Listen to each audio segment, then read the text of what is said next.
Alrighty then. Hello everyone, my name is Caden, and welcome back to more Steins Gate 0. Last time we began the game, figured out, well, Okabe gave up in terms of trying to go back to the past to save Kurisu.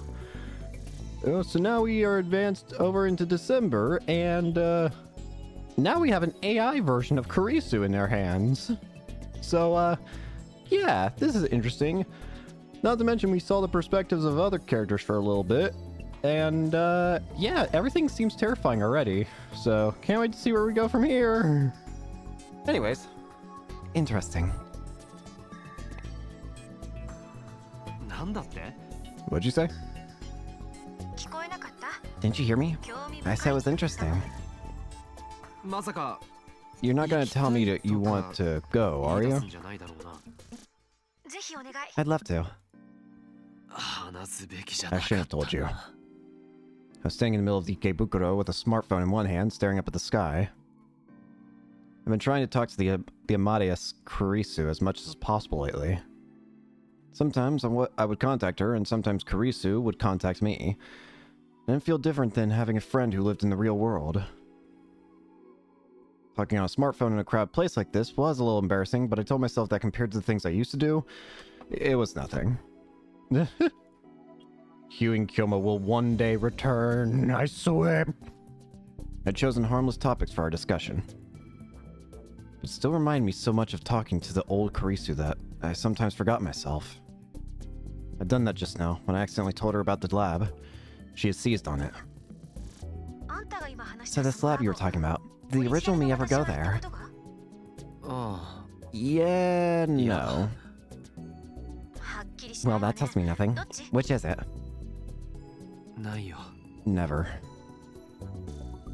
Kurisu had been part of the lab in the Alpha World line. Yeah, in this world line, she'd never been part of it.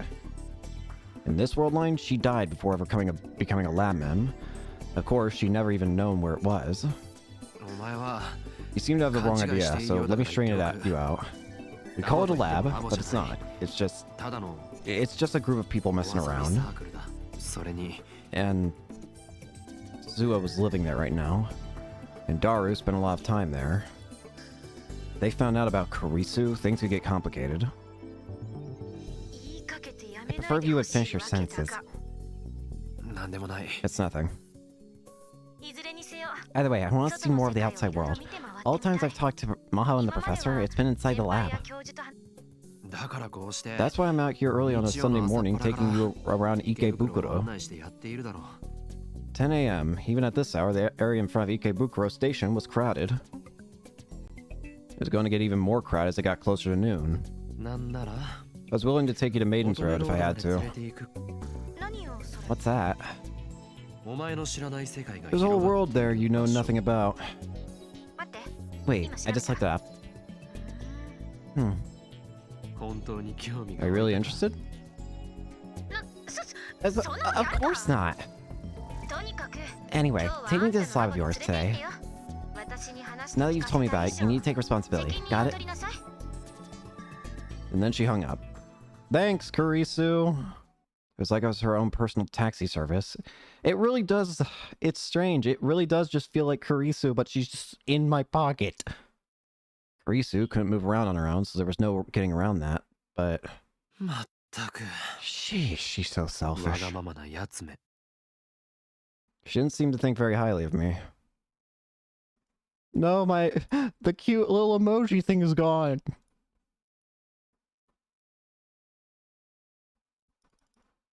Ooh. At this rate, she might start treating me worse than a servant.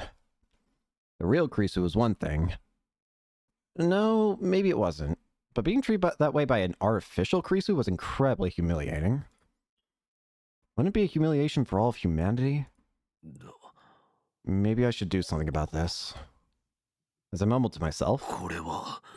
Hi! Huh? Green! Mayuri called out to me. She was carrying a lot of bags. Mayuri! It's probably materials for one of her costumes.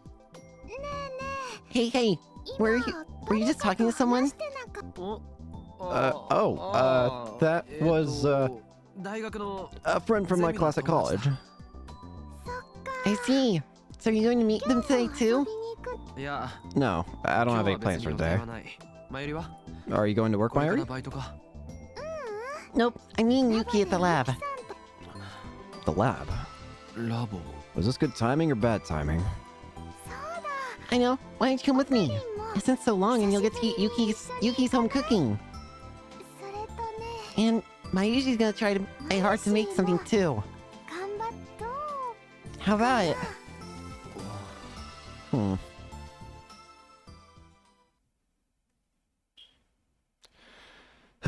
In the end, I went with her.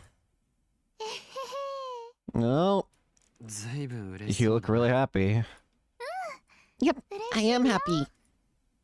Mary had been smiling the whole time. But I was the opposite.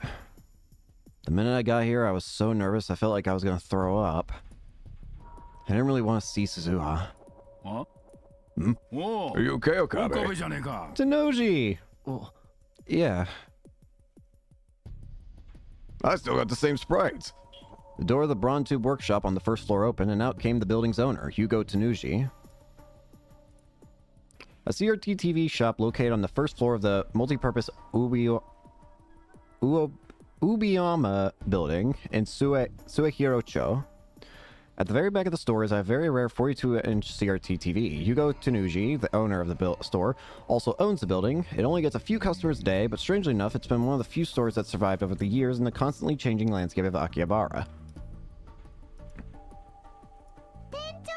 Mr. Tanuji! Hey there.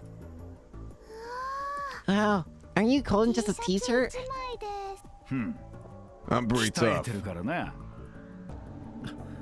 When I'd been living in the lab, I'd given him the nickname Mr. Braun.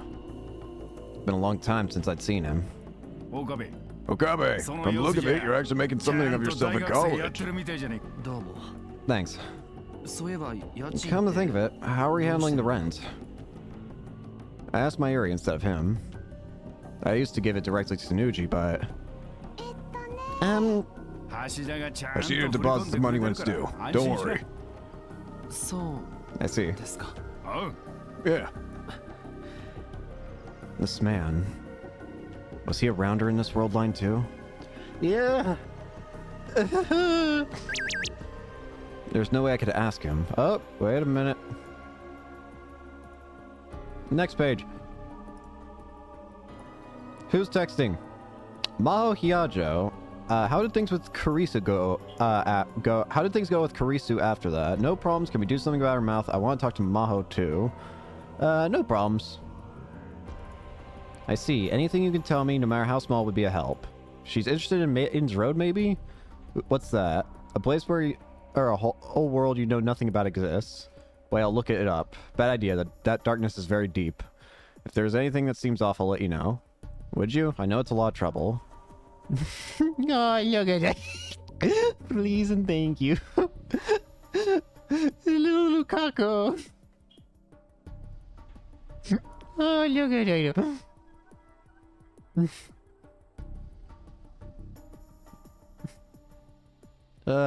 There's no way I could ask him. Couldn't help but be wary of him. That's why I started to put some distance between us. If nothing else, I'd avoided trying to interact with him. I know. Don't cause too much trouble. Tanuji saw that I'd gone silent and went back inside. Mari looked over at me with a worried expression. You okay? You sure you don't want to go home? Let's go. And this is where we ended up with Suzuha at the end. Tanuji didn't matter. What mattered was, why was I here? Did I feel like something needed to change? Or did I really want to show Karisu the lab? If I go inside, I went up the stairs, still unsure of the answer. Here we are. I already went in first. Sorry, Yuki. I'm a little late. Hey there, Mayuri. I peeked inside the room. Close about the exact same. Daru and Yuki were there. Let me in, Amadeus. Their eyes went wide when they saw me. I see Okabe's with you. Oh, Ocarine, it's been forever, man. Oh, yeah, it has. I quickly scanned the room. There was no sign of Suzuha, because she's in the development room. Part of me was a little relieved. Can I come in? It's your own lab, dude. Don't ask that. That's true, I guess. I don't think I can call Karisu right now. I'm gonna try. Call? No. Ryan? Please and thank you.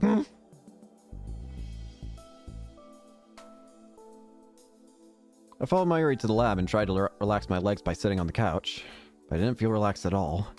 It felt like my skin was crawling. I glanced over at Yuki. The outfit's so cute, Yuki. I wore it because I wanted to hear you say that. That's so nice. Mayushi wants to wear it too. Want to switch outfits later? Would I be the right size? She looks taller than you. I heard about Yuki's future from Suzuha too. Okay, so Okabe also knows this is Daru's future wife. Great. I still couldn't believe someone this pretty was going to marry Daru. Oh, Daru. Okay, who's calling? Well, that's interesting. How do you know I'm here? What the? I figured you would have reached the lab by now. Damn it. I ran into the development room in the back, clutching my smartphone. Wait, that's a bad idea. Wait, hang on. You've got a lot of free time, don't you? Why are you lowering your voice? Do you not want your friends to know about me? Of course not. I didn't even check with Mao and Dr. Leskinen to see if I was okay to tell other people about Amadeus. Well, that's fine. I can figure out what's going on. Karisu lowered her voice as well. Just give me a little look around on the room. All I have to do is hold the camera up. No, this is a bad idea. We're gonna see Suzuha. Sheesh. I sighed and held the smartphone up to my chest. I spun around once, like I was taking a video with my camera. Filthy. That's your first impression? Sorry, I'll try that again. It's full of junk. That wasn't much better. Well, it was true. I know labs are never clean, but this is especially bad. It's about as bad as Maho's hotel room. Damn! Damn, what the hell Maho do? Is it okay to share her private information like that? You should tell her to clean her room too. Bro? She'd bite my head off if I did that. But still. Karisu paused and smiled. I kind of always wanted to have a shared room like this. It must be pretty nice if there are all these people here. Karisu. Yeah, Karisu. In the Alpha World line, you said the same thing. It really is just her. But as an AI, you really... Uncle, who are you talking to? I suddenly heard a girl's voice from under the desk and was so surprised I screamed. Who's there? Shh, be quiet. Huh? Is that you, Suzuha? Was she hiding? But why? Daru, Mayuri, and Yuki heard me scream and ran over to see what the problem was. Okay, what's wrong? Huh? Is that Suzuha? Oh. Suzuha looked upset. Here's the thing. You say that it's a problem if your mother sees you. By that same logic, it's fine if your father sees you? What? Like, I don't know. I just think it's interesting, like, oh, the mother can't see you, but the father, fine. I don't know. I just think it's a bit funny. Suzuha looked upset. It was only then I realized who she was hiding from. Welp, that happened. Whoopsie days. And now for our next story. Yasukazu Komazawa, a member of the Diet's House of Representatives, held a press conference today at 10 a.m. to announce his resignation after accepting illegal donations from corporations. Someone left the TV on and it was playing the afternoon news. I do not like this. You know why? Because something similar like this happened before something bad happened in the Alpha World line. You know what? You wanna know the last time we zoomed in on the TV? What happened? Mayuri was killed not too long after. So why the hell are we zooming in on the TV now? Please tell me no one's gonna die. I'm not ready. Suzuha knew no one was watching it, but she used the remote to turn the volume up anyway. She wanted to keep the girls in the shower room from hearing us. I could hear Mayuri and Yuki laughing from the shower. Things had gotten really awkward when Yuki had found Suzuha, but Mayuri quickly came up with a plan. At first, her plan was for the three of them, including Suzuha, to shower naked together, hopefully get Yuki and Suzuha more comfortable around each other. But Suzuha said that the shower room was too small for 3 people and refused. Well, that's the problem. Suzuha was staring up at the ceiling. It's not your fault, Suzuha. It's Okarin's. Why you both cross your arms? It's your fault for not telling me about her earlier. There wasn't time. Anyway, you were mumbling into your smartphone back there. What were you doing? I was... Well... You were talking to somebody, weren't you? I got this new app and I was trying it out. Oh, girl game one? So you got into those, huh? I can give you my list of recommended apps later then. Thanks. I guess I'd managed to fool them about the Marias. In any event, it was my screw up. Sorry for scaring you. Why do you need to hide from her anyway? You've already told her you're Daru's daughter, your sister. Just hiding just makes you look more suspicious. Suzuha tried to avoid Yuki to begin with. Just meeting her father was enough to potentially cause a time paradox, she said. And that chance went up even more if she met her mother. But Yuki had found her before long, and Suzuha had been forced to say she was Daru's little sister. Yuki believed it, so why make things any more complicated? Sure, but Mom wants to be friends with me more than I thought she would. If I talk to her too much, I might slip up. If you see someone who's just like you, you either hate them or take an interest in them, I bet.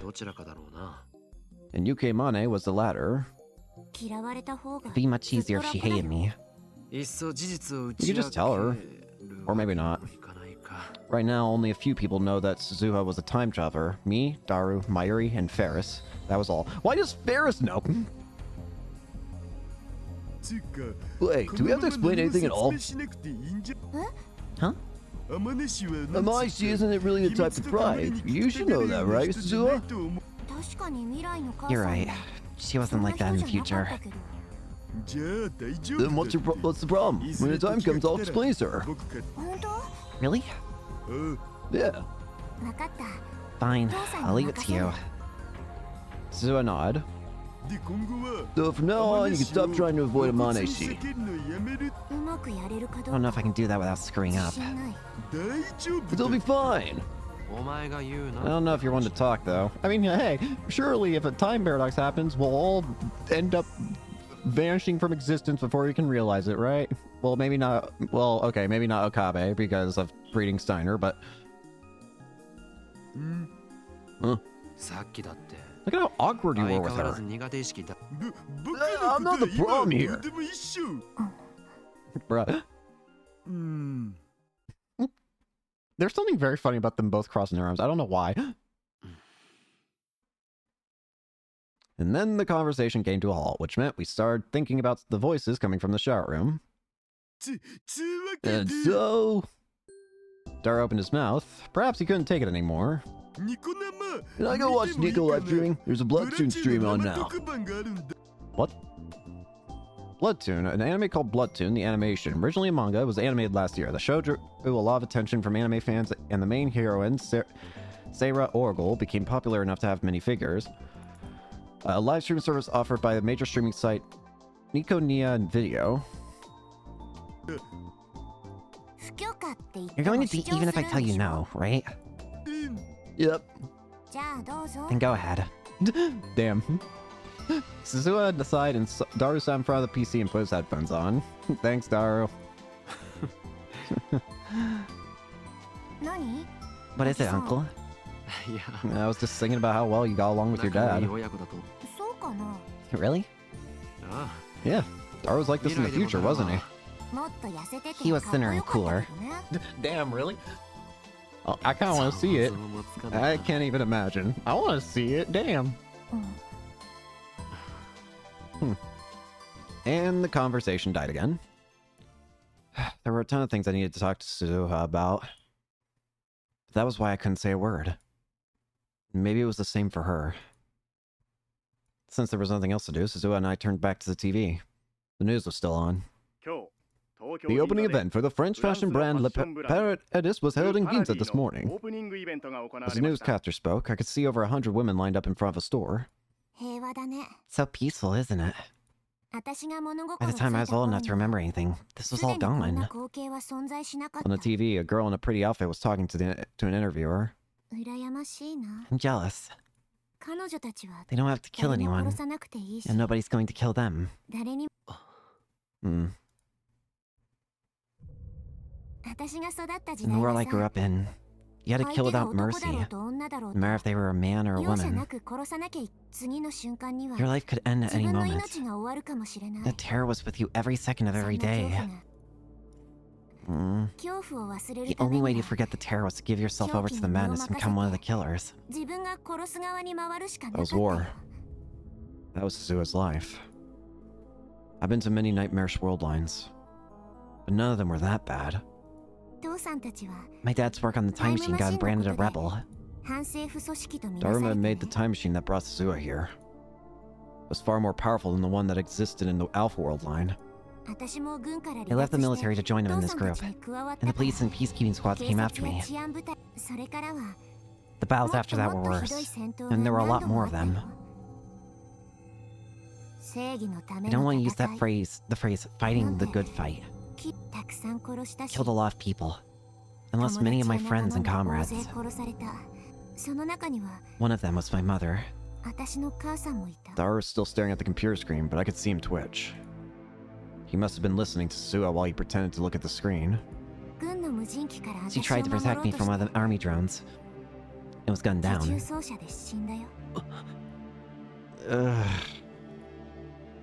was the first time I'd heard how Yuki Amane died. She was in the next room right now, having fun in the shower. And that was how she was going to die. I saw her ripped apart with my own eyes. Her warm blood splattered all over me. Maybe the reason Suzuha didn't want to talk to her mother in 2010 was that she didn't want her asking about the future. There's no way Suzuha could tell her that. Listen, Uncle Ocarine. At some point, Suzuha's eyes had started to overflow with tears. This world can only go to one place. Hell. It doesn't have to be right now. There's still a little time, I think. So just think about it again. Please.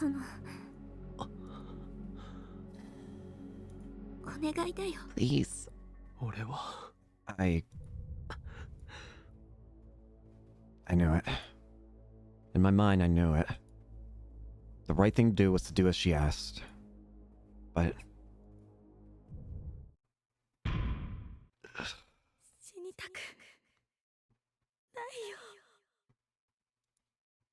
the sensation I felt when the knife slipped into her flesh, and I took the life of the girl I loved.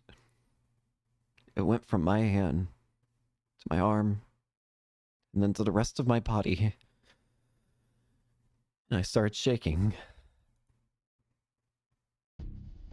My vision blurred, then almost went black. My hands went to my mouth. There was a wave of pain, like my stomach was turning inside out.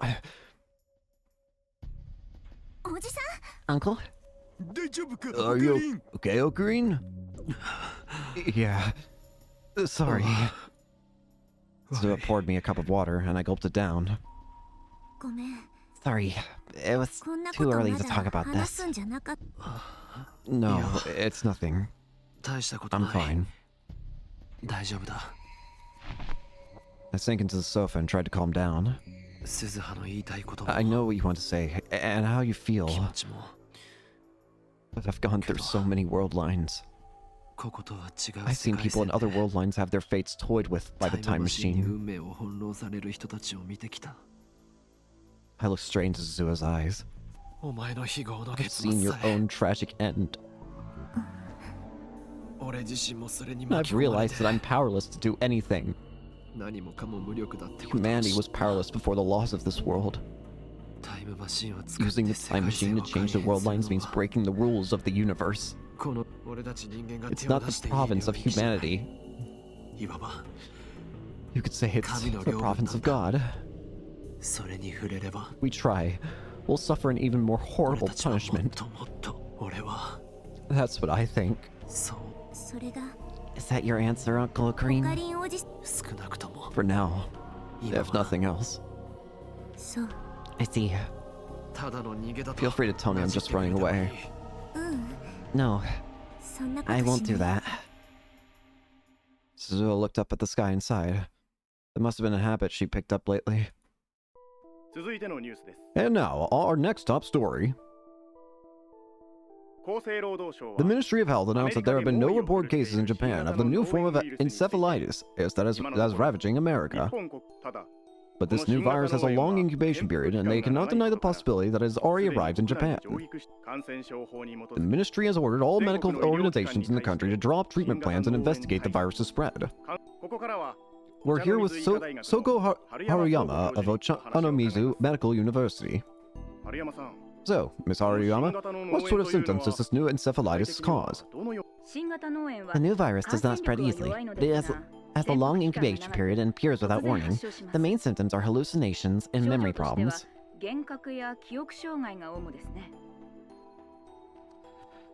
We're gonna have to deal with this, aren't we? Don't do this. Don't do this to me, man. Come on, man. Come on. For example, you think you're at work and suddenly you find yourself at home, or you have memories of meeting someone you've never met. There have been reports of that. Oh no. Oh no. That's not good. That's really bad. That's reading Steiner. We've already established that everyone has a portion of reading Steiner. It's only just most powerful in Okabe. But if everyone's suddenly being able to remember things from every timeline we've been to, that's a problem, it feels like. That seems really bad. Also, memories can be confused. You might have memories of events that never occurred. You lose the ability to tell the difference between dreams and reality, or perhaps your sense of the passage of time. In some cases, your memories will no longer match those of the people around you. You could describe it as similar to deja vu, or even the feeling you get when you're only half awake, but the symptoms are far more pronounced than that. The name of a strange sensation in which you feel that you've been through a situation before, even if you know that you can't possibly have done so. The sensation is strong and realistic enough that it can not simply be attributed to forgetfulness or imagination. But since you can't remember when or where you experienced it before, it creates a strong feeling of unease. The cause of this sensation is still unknown. One theory says that it is the result of an extremely rare but temporary disjunction between the parts of the brain that govern and recall memory. Recall and memory. Another theory says that it's the result of a temporary spasm in the hippocampal gyrus. What about treatment methods? Unlike other forms of encephalitis, we know that with proper treatment, a full recovery is possible. So even if we do see some cases in Japan, it's not a matter for serious concern. The reporter was still talking, but I couldn't hear what she was saying. The information I just heard was that shocking. A new kind of encephalitis. I knew the symptoms she was describing. Losing the ability to discriminate between dreams and reality? Losing your sense of the passage of time? Yeah, it's being disconnected from causality. Your memories no longer match those of the people around you. That was exactly the same as reading Steiner. So now it's almost like on a larger scale. Oh, now we're back to Suzuha. 1975.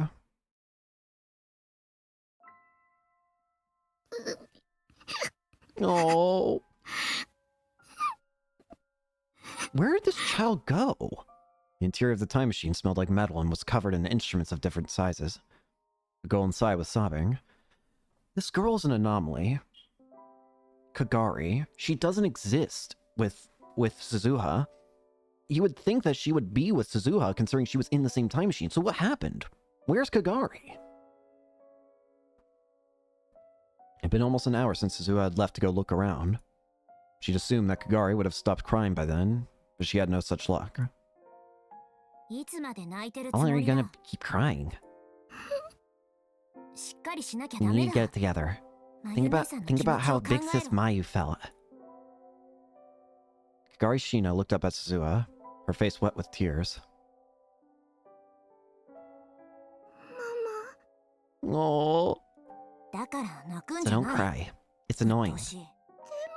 But... Suzuha walked over to Kagari and knelt down, so they'd be at eye level. She had no intention of spoiling her. Her goal was to save billions of lives, and this was her first mission. Listen, from now on, I'm treating you as a member of Valkyrie. You work for me, and you're not a civilian. Demigoddesses from Norse mythology. There are many Valkyries, and at least several dozen are given names. They chose who will die on the battlefield and who will be victorious, and they take the souls of those who fought bravely to Valhalla to prepare for the coming Ragnarok. Skuld, one of the three Norns of the Urns and the goddess of the future, is a Valkyrie. This is the year 1975. Nobody we know is alive here. Dad and Big Sis Mayu haven't been born yet. In other words, there's no one to protect us. The only one who can protect you is yourself. Got it? Yeah. Kagari was a brave girl, and she finally realized that now wasn't the time for tears. She tried to stop crying. It wasn't working well, but it was a lot better for her emotions than sobbing. She was a smart girl. Suzuha knew that. There's not a lot of time. If someone from this era finds the time machine, it'll cause a big commotion. The machine had landed on the roof of the radio building, which was in a spot that people visited often. The chances of anyone finding it were slim. But in this era, they had no one to help them conceal it. That meant they couldn't stay long. She needed to finish her mission quickly and move to the next time period. If something goes wrong, can't we just use the time machine to come back? There's not enough fuel. We can't jump an infinite number of times. If it won't work when it really counts, then it's all for nothing.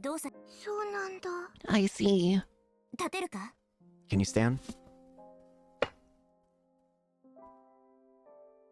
Suzuha stepped out of the machine and beckoned to Kagari. No, you know, I wasn't going to say anything before, but I feel like now I have to. Doesn't she look like Kurisu? Like, I mean, the hair, the eyes.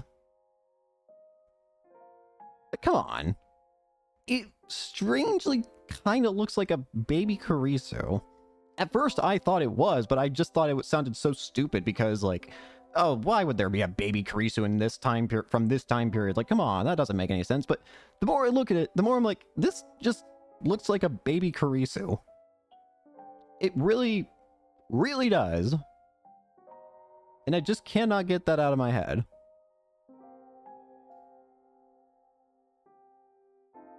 Kagari looked surprised. Her eyes were narrowed at the bright sunlight. The sky above Tokyo in this time period was too dirty to be called blue. Smoke and dust clouds filled with who knew what were rising from the rows of smokestacks. It all combined with black exhaust from the cars that scurried along the ground to create a smog so thick you could literally see it. The sky above the city was covered by a veil of death. But still, it was the first clear sky that Kagari had ever seen. She'd only ever known from books and videos that the sky could be this bright. The nuclear weapons used during the Third World War had changed the weather over Tokyo, and their sky was constantly covered in dull gray clouds. The sun's light was always weak when it shone through them. It was never this bright. When I was a kid, the sky was still like this. I don't remember much, but I remember a little. Suzuha looked up at the sky too. The air is so clean. In 2036, you needed a filter and a mask to go outside for any length of time. Compared to that, 1975 was a lot cleaner. Now you understand why everyone was willing to risk it all to change the world line, right, Kagari? The world lines, history. You can worry about that stuff later. For now, just focus on protecting this sky.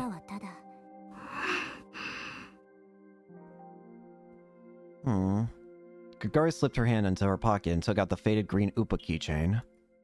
She stared at it with a sad look on her face. She was probably thinking about Mayuri, her mother. And she was probably trying to understand what it meant that her mother had put her inside the time machine.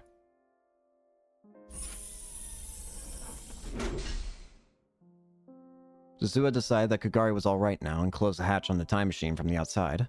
The lock flipped on automatically. The only person who could open it now was Suzuha, whose biometrics had been loaded into the system ahead of time. Even if someone did find the machine, it would be a while before they found out what it was. Kagari, look at this.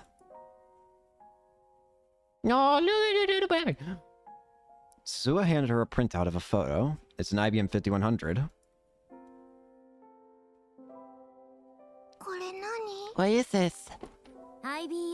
A retro PC called IBM 5100. Oh boy, here we go again. IBM's first portable computer, which went on sale in 1975. The design includes an integrated monitor and keyboard, and while it is described as portable, it weighs almost 25 kilograms. In the 2000s, John Titor revealed that there was a special computer language that could only be used on devices of this type, which was not described in the manual. IBM's developers would later admit that he was correct.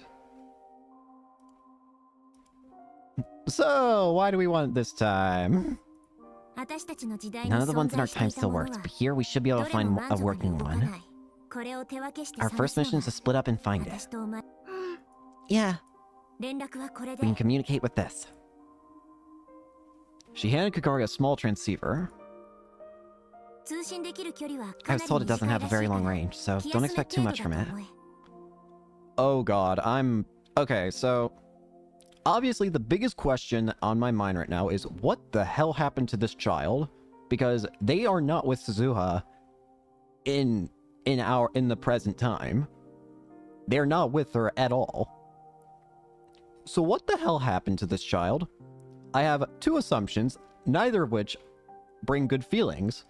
The one that's slightly better is that she got left behind in the old time, which would be horrible and awful, and I would be distraught knowing this child had to just be left alone. The other possibility is that she just freaking dies. That is the other likely possibility.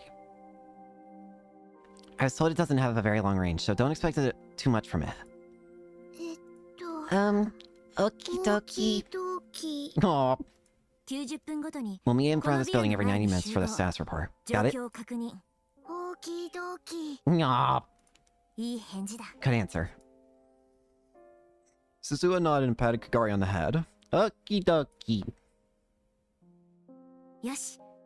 Okay, let's get started. Oh, please. Don't let something happen as a kid, man. What the hell happened? What happened? Suzuha was on the top of the radio building in 2010, looking down. 35 years, huh? That's how long ago it had been in real time since she'd spoken to Kagari here. From her perspective, it had only been a few months. The view from up here had changed a lot since then, and in the next 26 years it would change even more. She'd seen herself for herself how this building changed over a span of 61 years. The thought didn't make her feel sentimental. Instead, she felt the loneliness and fear that comes from having a past not shared with anyone else. Using the time machine to change the world lines means breaking the rules of the universe. Rintaro Okabe's words flashed through her mind. Still, lately, she'd been thinking more about Kagari. She'd been searching the city at regular intervals. Is that the other objective that she's having in this timeline? Trying to find, Kagari? She was looking for Kagari Shina. What the hell happened to Kagari? She didn't even know if she was in Tokyo. She had no clues. She even knew what Kagari looked like now. So maybe it was a waste of time. Even so, she had to find Kagari herself. But she hadn't had any better luck today. She turned around and looked towards the time machine. She would come here every day. Her primary reason for coming was to see if her father, Itaru Hashida, had been here. Anytime she let her guard down, he would come to try and examine it. She told him it would cause a time paradox, but he didn't listen. She needed to keep constant watch. To be honest, she had a lot of things she had to do. And then she heard the metal door to the roof open. Was it her dad? She squinted into the darkness, but the person she saw was much smaller than Itaru, and had cat ears coming out of their head. Ferris! Hey! Meow, there you are. Suzu-nyan. Good evening. Oh, it's you, big sis Rumi. Ferris Nyan had a spring in her step as she approached Suzuha. Who's Rumi? I'm Ferris Nya. Your big sis Rumi. Ferris's real name was Rumi Akiha. She was Daru's friend and had helped them in many different ways in 23-6. Suzuha had known her ever since she was very young, and had always called her Big Sis Rumi. For whatever reason, in this area, she always wanted to be called Ferris, though. When Suzuha asked why, she simply responded Ferris is Ferris, nya, and an answer which meant nothing to Suzuha. Nobody was in the lab, so I thought you might be here. Yes, I was right. Here, I brought you a snack. It's leftovers, though. Ferris showed her a cake box with the logo from the maid cafe where she worked, Maid Queen Nyan Squared. I'm glad Dad wasn't at the lab. If he ate something like that at this hour, he'd get even fatter. It's not for Darnyan, it's for you. For me? Why? You know you love it. Ferris grinned and nudged Suzuha in the side with her elbow. I don't... There's an apple tart, a Mont Blanc, and a piece of strawberry shortcake, too. Ugh. See? Doesn't it look good, nya? Ferris opened up the box and showed her what was inside. Suzuha could smell the sweet cream and fruit. Come on, eat up. Don't worry about being... Ugh. Open wide, I'll feed into your cute little mouth. I'll put it in the fridge for tomorrow. Here's the stoic Suzu-nyan. Ferris laughed and handed over the box. It's fair tomorrow, so make sure you eat up before they do. Thanks. You're welcome. Ferris gave her a mischievous wink and looked up at the time machine beside them. How's Darnyan's time machine research going? He's working hard, I guess. Big sis for me. Is it okay to leave this machine here?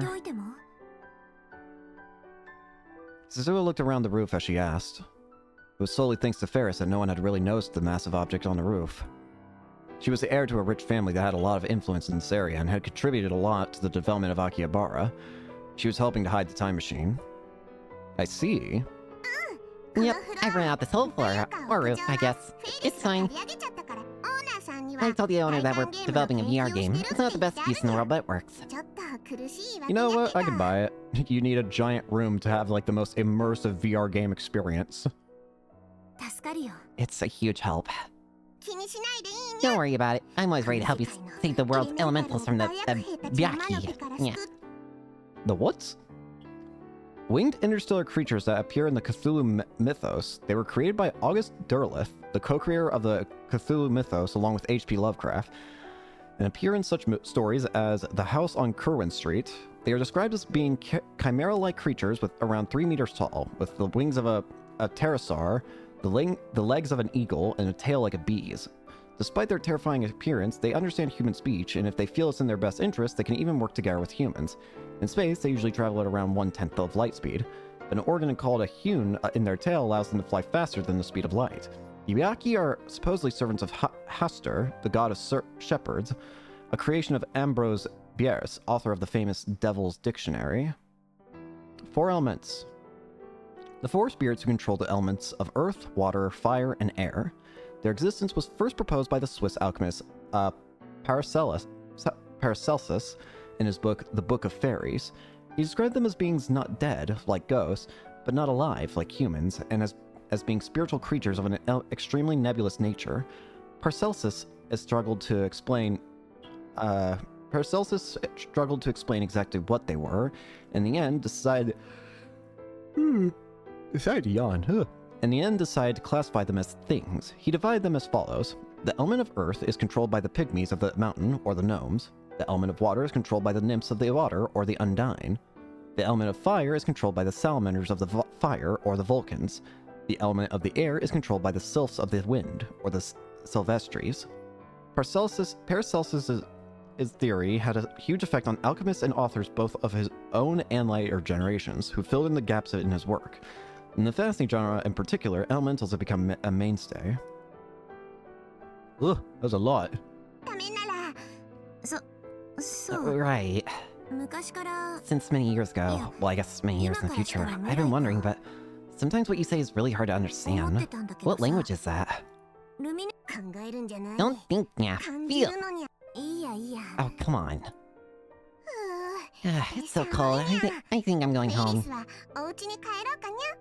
In the end, she never could get an answer. To Zua, Ferris was always a great mystery. I'll walk you home. Let's go together.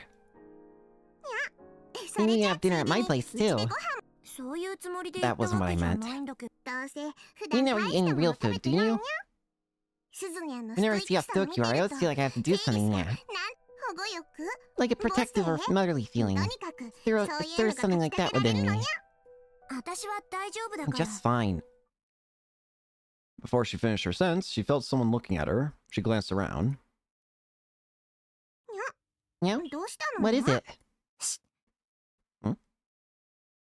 She listened carefully. She definitely heard a very faint sound from the direction of the metal door that led to the stairs. It was small enough that Sua was only able to notice it because of her training. Hey? Someone's there. Yeah. They probably heard us. Most of the discussion was worthless, but they talked about the time machine a little. If someone heard that... Uh-oh. Sua yanked her gun out of her jacket and in an instant ran towards the stairs as fast as she could. She heard someone running down the stairs as soon as she did. The sound, heavy military boots and a white stride, got farther and farther away. They're fast. She opened up the door and jumped onto the landing. Then she raced down the stairs, skipping 3 steps with every stride. Still, it wasn't fast enough. Zua was born fast, and she'd been trained to be faster, but it wasn't enough. When she finally made it to the 2nd floor, she could hear the loud revving of a motorcycle. That's not good. Oh no. She panicked and slipped on an object that had been left halfway up the stairs, then rolled her way to the bottom. She managed to get it into the right position and protect her head, so it was her hips that struck the ground.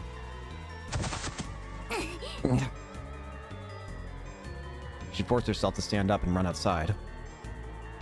Not good. She could see the taillights of the large motorcycle speeding away. The driver was wearing a black helmet and riding in a riding suit, and already a good distance away, so she couldn't even tell if they were a man or a woman.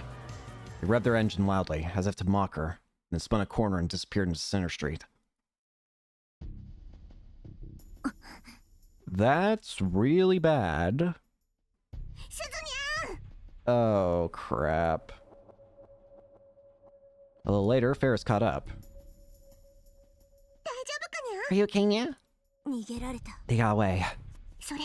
You should put that away, Nya. Oh. She put the gun in her hands back in her jacket holster and brushed away her hair that sweat had stuck to her brow. Who is that, Nya? I don't know, but they weren't a civilian. They've been trained. Trained? Was there anything on the stairs? A bag, Nya. It's right where I couldn't see it. They probably dropped it deliberately, and they revved the engine right when I was coming by it. I fell for it. You mean it was a trap, Nya? Only someone with special training could do that on a moment's notice. No one else could. Suwa glared in the direction of the bike that disappeared. Suwa glared in the direction the bike disappeared and started to think. Who was it? CERN? There was an unofficial CERN group, the Rounders, that was searching for IBN 5100 in Akihabara, and Taro Okabe had told her that. But he'd only encountered them in another world line. I don't know who it was, but it's clear that someone other than us knows about the time machine. Was it that they knew about it but weren't going to do anything more? Or did they intend to steal the time machine from her? Since she didn't know, she had to assume the worst, or she wouldn't be prepared to deal with it. She looked up to the sky and sighed. It was becoming a bad habit. Hey, fix this for me. Don't tell Uncle Ocarina or the others, okay? No? Why? If Uncle Ocarina knew about it, he might say it was too dangerous and that we had to destroy the time machine, you know? Yeah, it's true, but... I'm going to protect the time machine, no matter what. I need to take Uncle Ocarina to the entrance to Steins Gate. That was the promise I made to my dad, and to all the people who sent me here. Suzunya. Alright, yeah. In exchange, make sure you tell Darunya. Oh. Oh dear. The last part was almost a whisper as her words melted into Akihabara's sky. And... oh, we're back to Maho now. Maho's perspective. Hello. Maho Hyaja was visiting. She knew exactly why, but she still didn't want to admit it. Hey, Maho, are you ready? Oh, yeah. She awkwardly stood up from the chair as Dr. Leskinen spoke to her. Why? I thought you would put some more effort into it, but I guess not. Dr. Leskinen stared at her for a moment, then spoke. It was obvious he was referring to her outfit. Bruh. I'm not going to a party like I was last time. You wore your lab coat to that too. That was because I forgot my clothes. That's right. Dr. Leskinen was wearing his translator all the time these days. In fact, he actually told Maho to talk to him in Japanese. Now then, I can't wait to see what kind of relationship Linthalo and Kurisu have established. Maho and Dr. Leskinen were about to head into Tokyo proper. There, they were to meet with Rentaro Okabe. It had been 2 weeks since they'd first asked him to test Amadeus. It was time for the first report. Of course, that was the reason Maho was fidgeting. She was nervous to meet Okabe. No, to see Kurisu for the first time in quite a while. Of course, Maho was able to talk to Kurisu anytime she wanted, but since she'd asked Okabe to be a tester, she tried to avoid doing so as much as possible. She didn't want her conversations to add any extra noise. Professor, before you leave, can I ask something? Whatever you like. Why Okabe? Maho had wanted to ask Dr. Leskinen that for a long time. If she was going to ask it though, now was the time.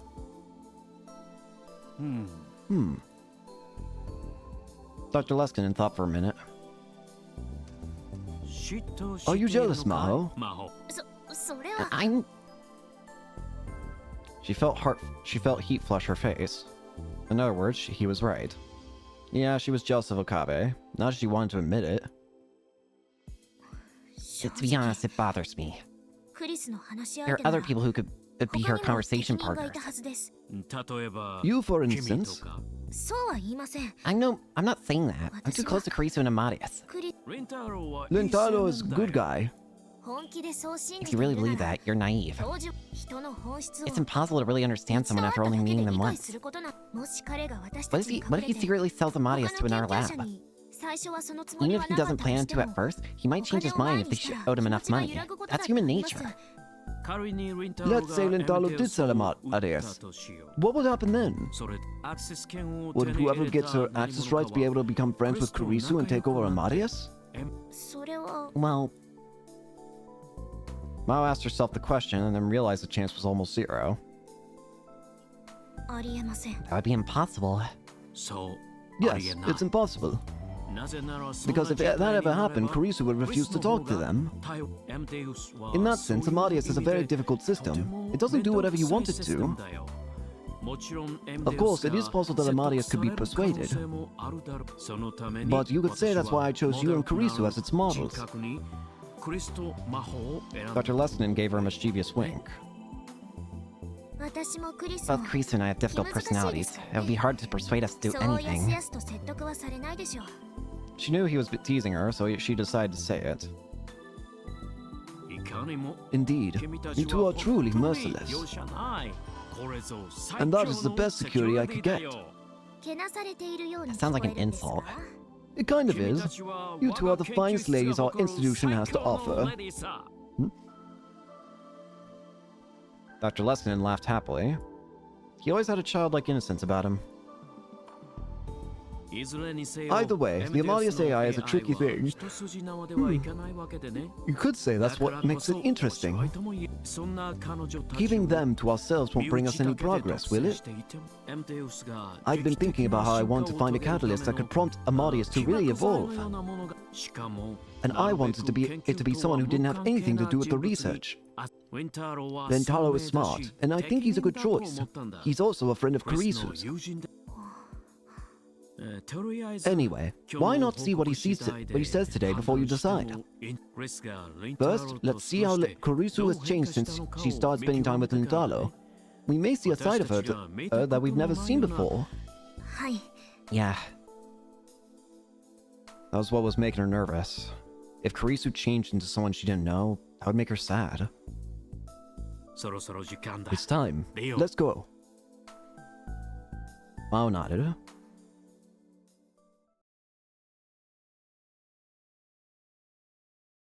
Up, back to Okabe. Hello! And we're at the Yanabayashi Shrine. I walked onto the grounds of Yanabayashi Shrine and quietly took a look around. Hi, Marius. No more Rhine. I should probably save the game here.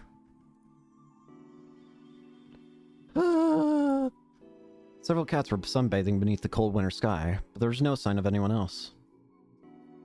Lukaka wasn't back from school yet. Okay, I could talk to Kurisu without anyone staring at me here.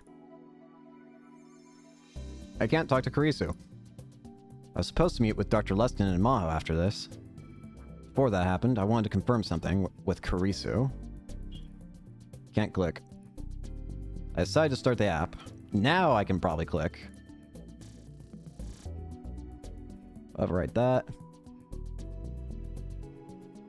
Hello? Hello. We need to talk. You're meeting with the professor and Maho after this, right? Is that what this is about? Yeah. Is there any reason to be nervous? Basically, you're turning over the logs and then they'll ask you some quick questions about your impression of me. That's it, the logs. That's what I've wanted to talk about. Have all of our conversations been recorded? I told you that when we started, right? I keep logs in a place where nobody but me can access them. Were you not listening? And you're going to submit them to the professor in Kyoto? Probably. Which means if I say anything personal to you, Dr. Lessinen and Maho will hear it? You're just realizing this now. Yeah, it was a little late. Kurisu and I have been talking for 2 weeks. I should have asked about this when I got the access key for Amadeus. I just realized today. Hey, have I told you anything I shouldn't have so far? Like the fact that you were barely able to talk to any girls at the matchmaking party? Or the fact that your family sells vegetables, but you hate eggplants? I don't hate eggplants, I'm just not very good at eating them.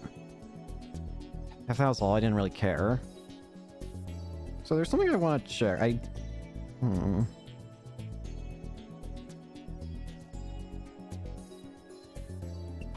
Now we won't worry about it.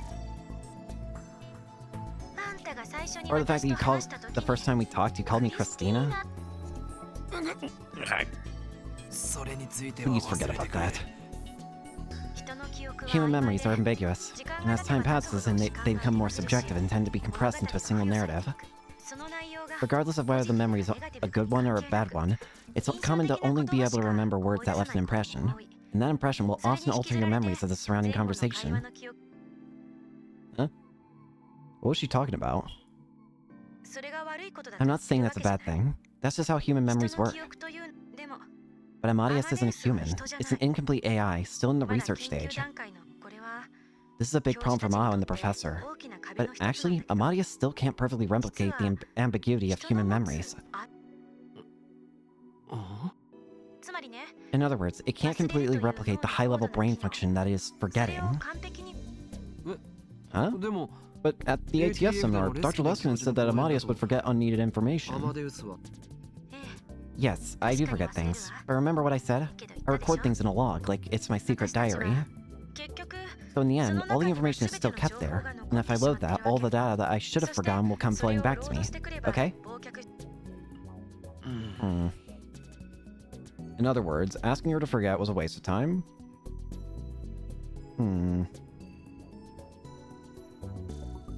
Sorry, I'm looking at something real quick.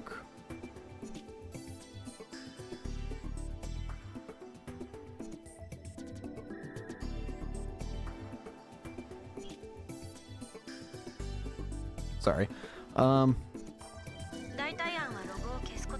Another plan would be to delete my logs, but those are my backups, so that's not happening. Even if I could delete one area, the result would be the same. I would analyze the surrounding conversation and automatically reconstruct the missing portion. If you want to alter my memories, you'd have to mess with my primary program. I didn't have that level of access, and I didn't understand how the program worked at all. So basically, until I told Karisu why I called her Christina, she was going to keep asking. What a pain. So, why Christina? You really don't give up, do you? I'll hang up right now if I have to. Even if you run, as I've just explained, I won't forget. The more you try to change the subject, the more interested I get, you know. Or is this the ploy to get me to pay attention to you? You're the one who wants attention. You call me in the middle of my university lectures. And not only that, you message me on all the time on Ryan. Wait, she can text message me? An instant messaging application developed by Itaro Hishida. If both users have it installed, they can communicate with one another via voice or chat. Since it's a privately developed software and isn't available on the internet, right now only Itaro Hishida and his friends and acquaintances can use it. So that's why, I was wondering, why is it that the text messaging app has our friends as emojis or whatever, or as little chibi figures? That's why. It's because Daru made it and it's privately owned. So that's why he's allowed to get away with Okabe saying okay as a picture. You got too much curiosity. If you keep poking your head into things, one of these days you're going to regret it. A scientist can't function if they're not curious. She got mad at me. If you're that interested in why I call you Christina, why not come up with a theory yourself? I have a few actually. Listen to these. She's really into this. Theory 1. You've got a crush on a Hollywood actress named Christina. You think you've got the looks of a Hollywood actress? Looks don't matter. It's like how you feel a closeness to someone with the same name. So this is what you're saying in our words. Rintaro Okabe feels close to me. It's just an example. Don't try to read too deep into it. It's a joke. Whenever I talk to Karisu, I always wanted to tease her. I needed to watch out. Theory 2. You once dated a foreign girl named Christina. Given your terrible English ability, this one is out of the question, huh? It's possible that I dated a blonde girl who also spoke fluent Japanese. That's it. Did you? No. Silence is an admission of defeat. Shut up. Sorry. I can turn this phone off at any second now, Christina. Theory 3. You knew the original me and called her that either directly or indirectly. Well, that one's technically correct. This is also unlikely. If you call me that, I know what I'd say. Stop adding Tina. Yeah, that was exactly right. That's exactly what Kurisu said. But I didn't stop, because I was embarrassed. The genius named Kurisu Makise was the person I always wanted to be. What do you mean? I couldn't bring myself to say her name, so I came up with a nickname to hide my embarrassment. Embarrassment? Yeah. Not just with the original either. It happens when I'm talking to you too. Me? I mean, I never talked to a girl inside a monitor before. What? Well, thank you. Hmm? Why are you blushing? I'm not. I just didn't expect you to treat me like a girl, and it surprised me a little.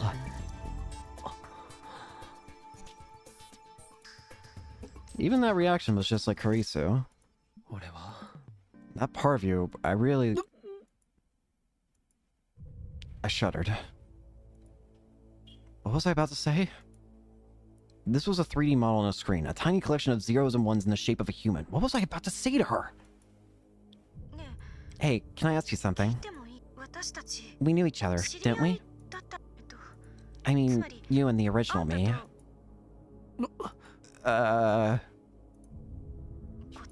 If you don't want to tell me, that's fine, but what was our relationship? I'm kind of curious. Our relationship was insanely complicated. That's what it was. Insanely, extremely, supremely complicated. Did I not get mad when you called me Christina? Or did I get mad but then laugh and forgive you? Oh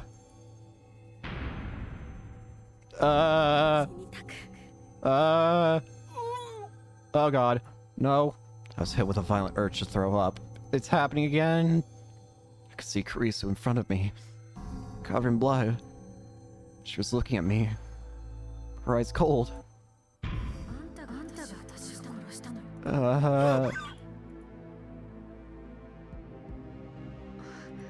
What's wrong? Hey, you've gone pale.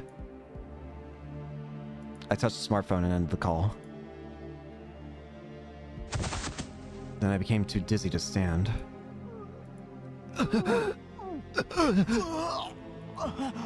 I tried to throw up, but nothing came out. My hands were shaking. That's right. I can't change reality. There I was, trying to talk to Kurisu like nothing had happened. I was treating her like the real Kurisu, and trying to avert my eyes from what I'd done. I was just clinging to Kurisu. This was wrong.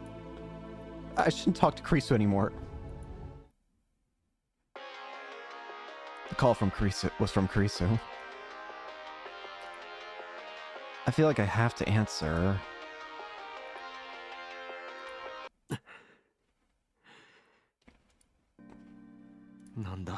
What is it? You know exactly what it is. It's rude to just hang out. Is something wrong? Nothing. But you look so pale. It's nothing, really. Leave me alone. It'd help a lot if you wouldn't talk to me for a while. Don't push yourself too hard. Contact somebody you know, okay? Bye. Kurisu gave up easier than I expected. Maybe she realized that as an artificial intelligence, there was nothing she could do. Realized? I was making her sound like a real person. And the second that thought crossed my mind, I almost saw an image of a bloody hand. I gritted, hit my teeth, and waited for it to pass. I should really turn my smartphone off until I calm down a little. The game just saved. So, I will admit this. I did take a little look at a guide just to see, like, certain things that would, like, cause changes in path. And when it says turn off phone, I noticed that's something the guide mentions that you can do, that you can turn off your phone. So, do I want to turn off the phone?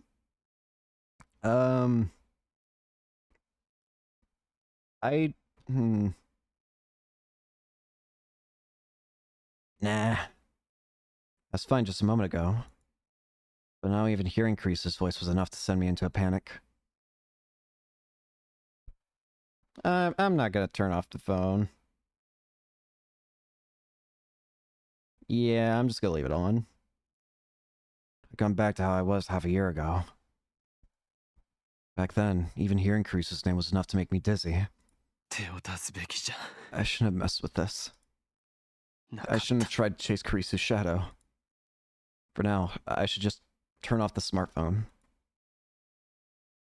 But in the end, I couldn't make that decision.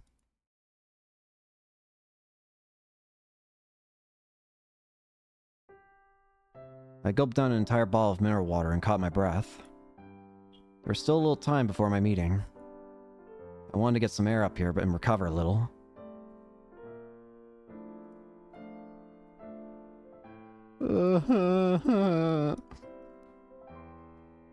I looked down over the scenery below the overpass. The city was in the Christmas spirit. The atmosphere was charged with excitement. It was the exact opposite of me. I took more deep breaths. I still felt like I wanted to throw up. I was getting a headache, too.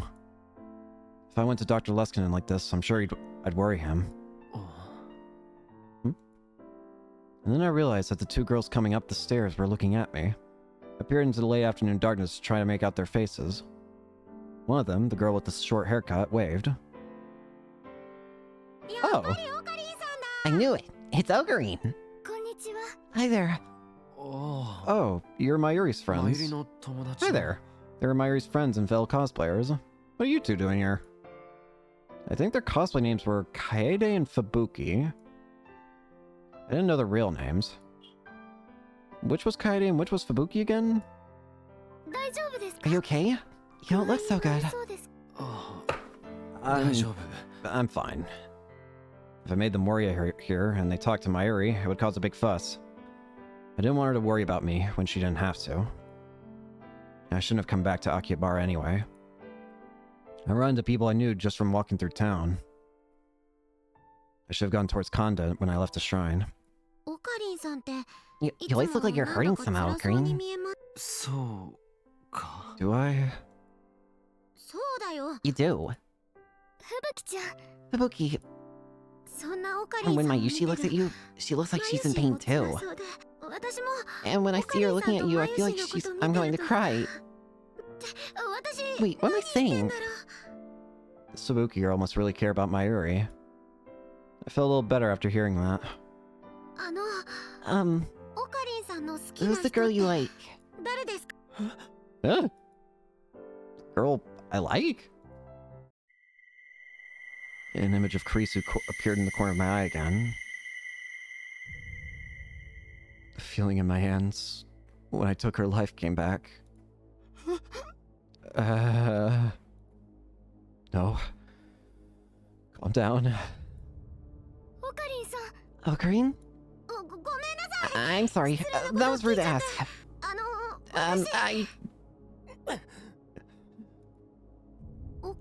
Ocarine? Are you really okay? Yeah, I'm fine. Kaede and Fubuki were looking at me. Worried. I got away from them as fast as I could.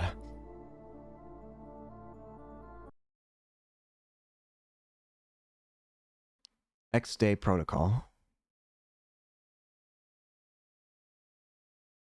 Oh.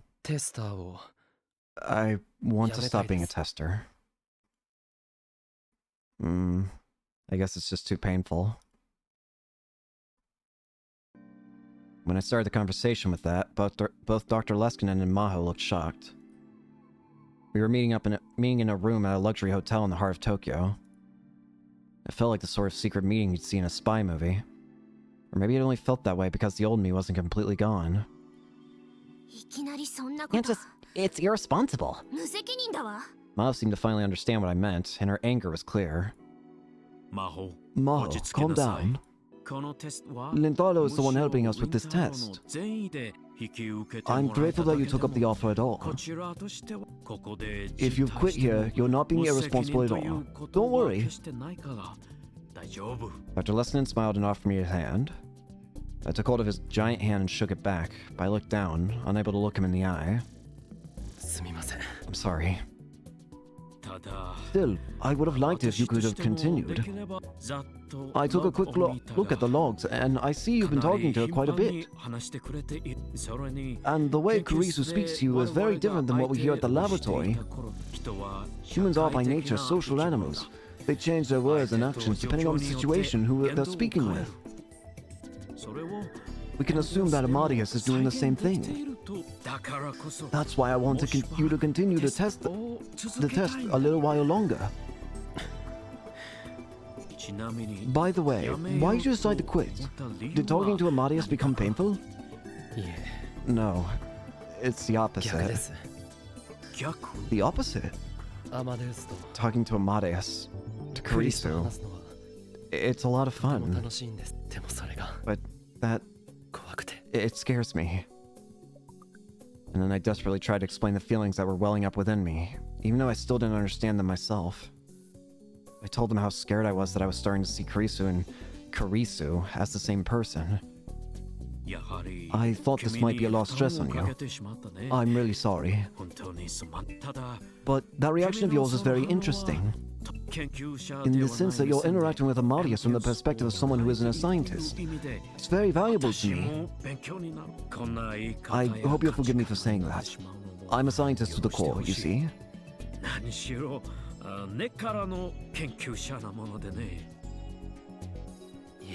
No, I understand that I'm the one being selfish here. Mao hadn't said a word for a while. She was frowning, and she seemed to be intently focused on studying Amadeus's logs. I didn't want her looking at me because it made me feel guilty, but... Alright, if you want to be stop being a tester, then that's what will happen. But do you mind if we leave the access program on your phone? Huh? From now on, it's up to you whether or not you want to talk to Amadeus or not. I'll tell Kurisu not to contact you. So it's basically my choice, son. I don't want our relationship with you to end today. You're the first friend we've made in Japan, and also... Maho would be sad. Professor!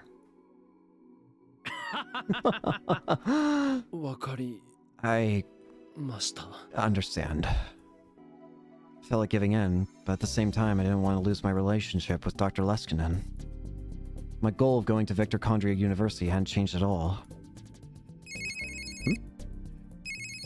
And then Dr. Leskinen got a call on his smartphone. Oh, excuse me. I have to take this. Mao, make up with Rintaro while I'm gone, okay? Dr. Leskinen left the room with a mischievous wink. I was alone with Maho. I'm sorry for yelling. No. The professor's right. We're the ones asking you for a favor. Amadeus is like a sister to me. No, more like a child. And it felt like you were throwing her away, so... I'm sorry I can't help you. I think I understand how you feel. Or at least, I thought I did, maybe. Maho's sighed again. I'm no good, am I? My prefrontal cortex probably came out all screwed up when I was born. That has to be it. Oh. Huh? The prefrontal cortex is one of the parts of the brain that defines your personality. It also handles information filtering. When there's something you don't want to admit it cuts out that information or deceives you as to its meaning. I don't really understand. In other words, it tries to hide your emotions, and it tells lies. Not to other people, but to yourself. Like how I'm trying to hide how I feel behind a wall of scientific jargon right now. I think it's my prefrontal cortex that's doing it. That would apply just as well to the old me, Kyoma Huin. When I realized that, there was nothing I could say. I think that's true for everybody. It's worse for me, probably. Just from now on, whenever you feel like it, talk to Marius. It doesn't have to be for long. I'll think about it.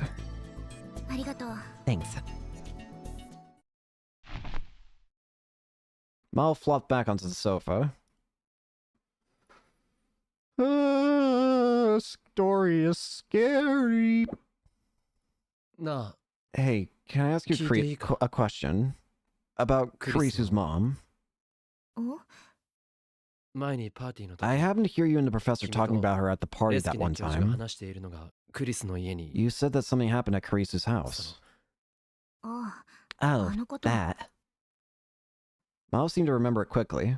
She nodded. We got a call from Kurisu's mom. Someone set her house on fire. What the hell? What? Was she okay? She said she was gone that day, so she was alright. That was a relief. Okay, thank God.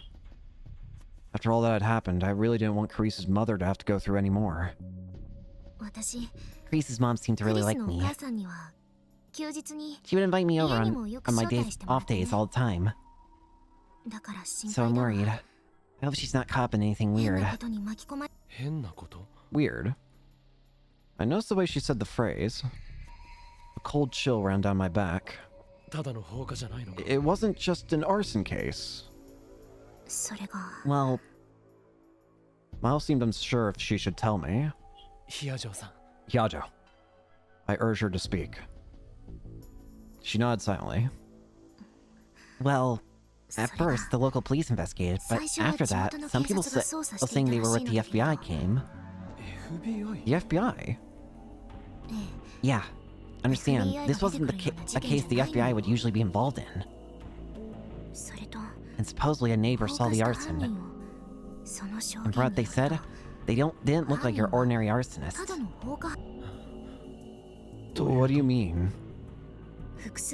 There were more than one. They said they looked like some kind of special forces unit. They barely said a word, and once the fire started, they got right into the car and left. I don't know if this was the right word, but they looked really good at their job. And they said the fire spread really fast. Was she trying to say that it was no ordinary arson, but the work of a professional? I couldn't laugh away the possibility. I knew for a fact there were people like that in this world. And... And? The neighbor said they were speaking Russian.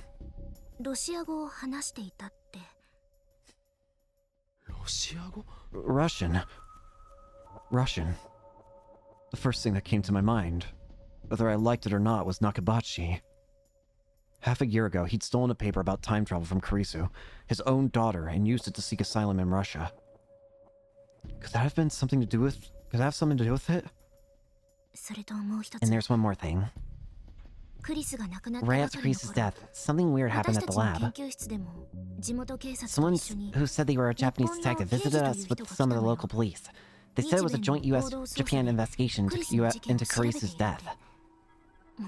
Of course, we helped as much as we could, but a few days later, the university asked the police, and they said that no such detective had come from Japan. So, the Japanese detective was a fake? That's not all. The local police said they never searched our lab. In other words, not only was the detective a fake, but everyone who came and said they were with the police were also fakes. Oh god. Is it gonna converge again? The timelines into something horrible? After that, Wow, shook a little and wrapped her arms around herself. I've started to wonder if there was something else going on with Kurisu's death. I'm not really a conspiracy theorist, but... This is bad. It's happening again. I think that maybe Kurisu was killed for some other reason. And whatever that reason was, it's been covered up. It is. It is. I was the one who killed Kurisu. The police never found out. They never would, probably. No one could prove a murder that had been committed by a time traveler.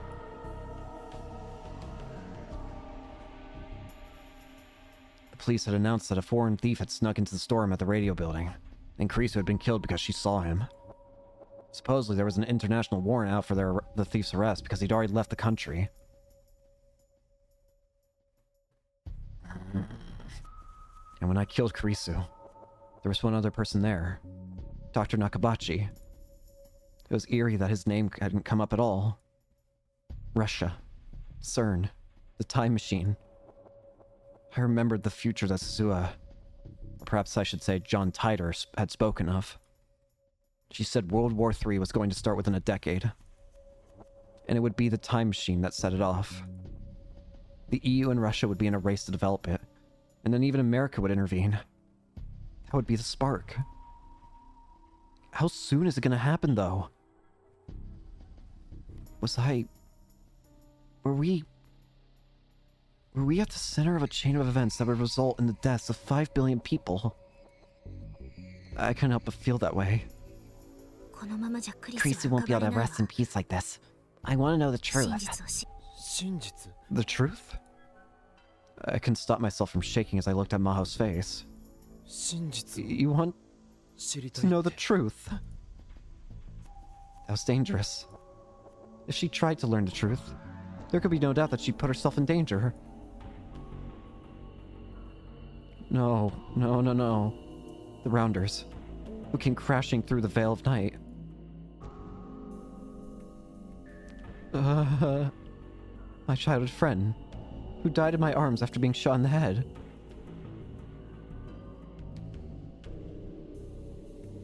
And after that, the nightmarish and seemingly endless time loops.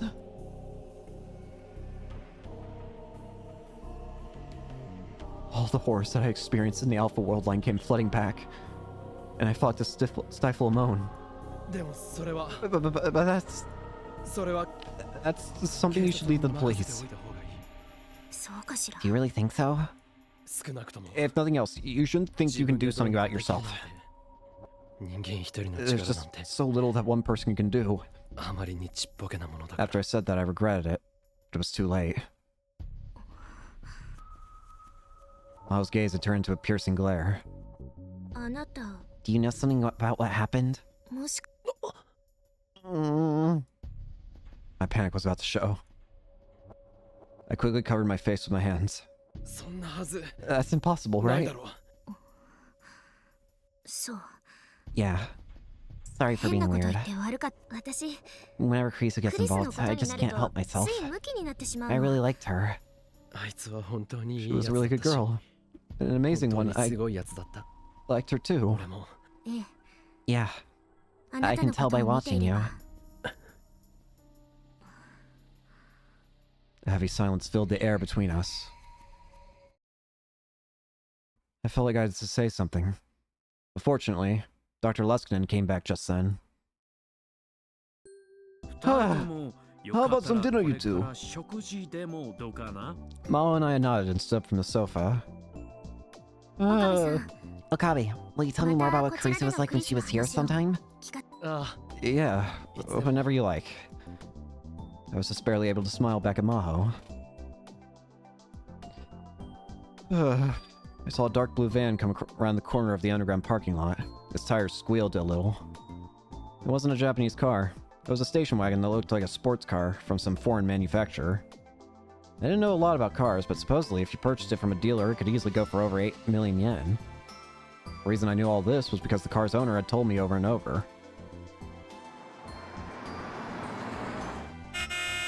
The station wagon stopped in front of us, and there was a short bark from the horn.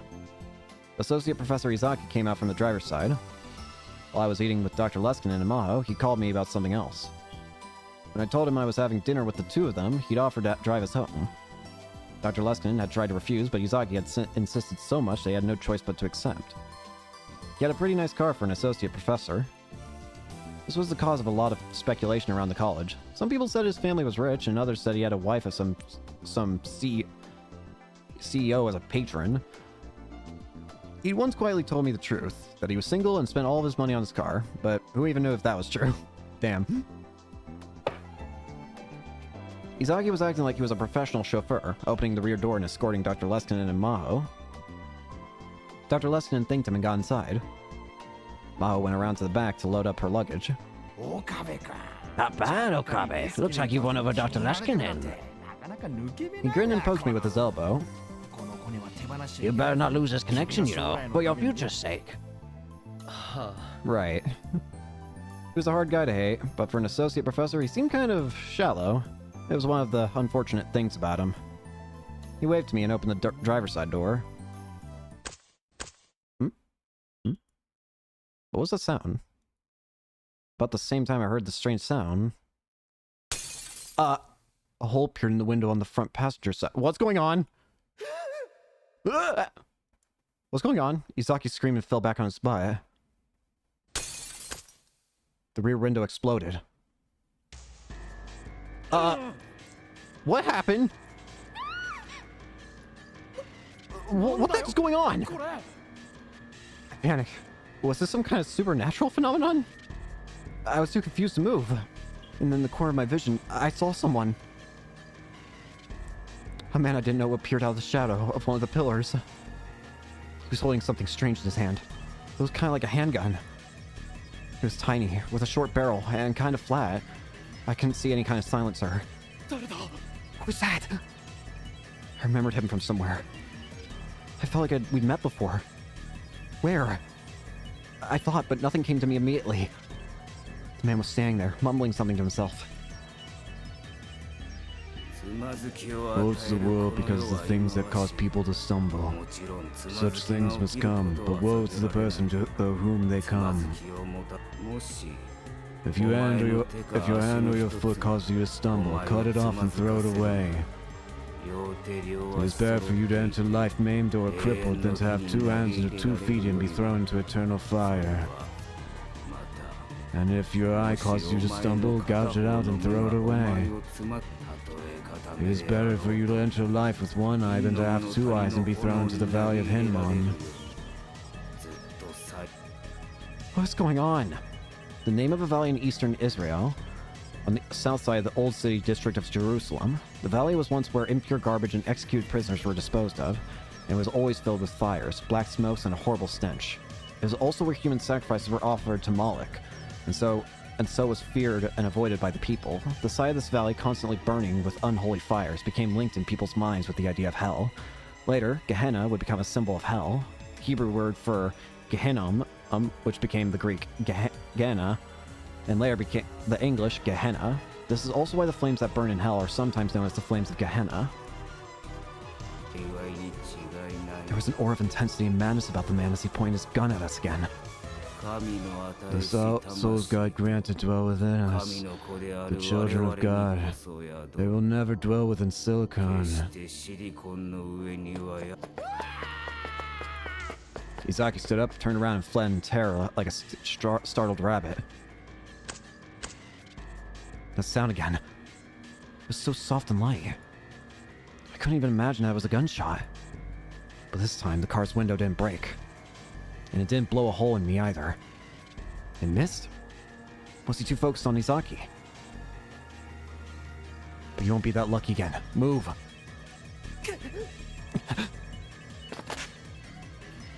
I pushed Maho into the back seat and crawled into the driver's side. Thankfully, the engine was still running. I slammed down the pedal without even bothering to shut the door. Time to go! The sound of a powerful engine shook the underground air. The attacker flinched at the incredible noise and vibration.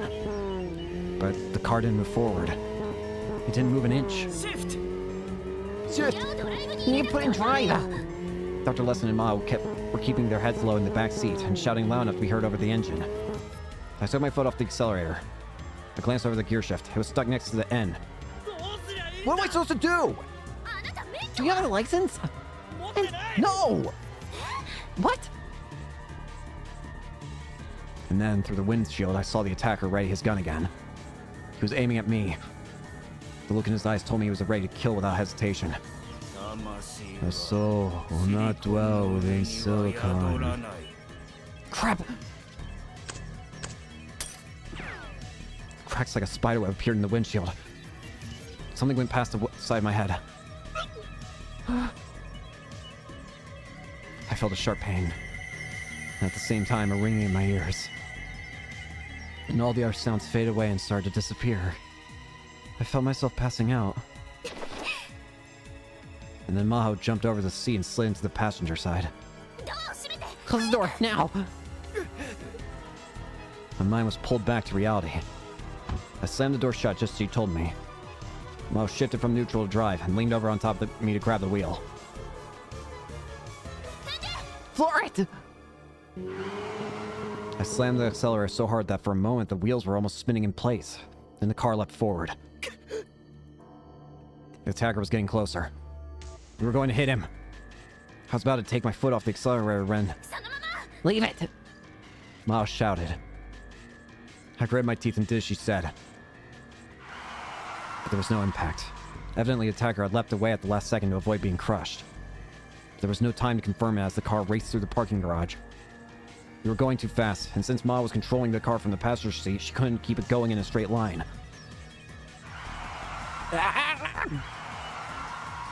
The car spun to the left and right, and I was almost flung out of the broken window.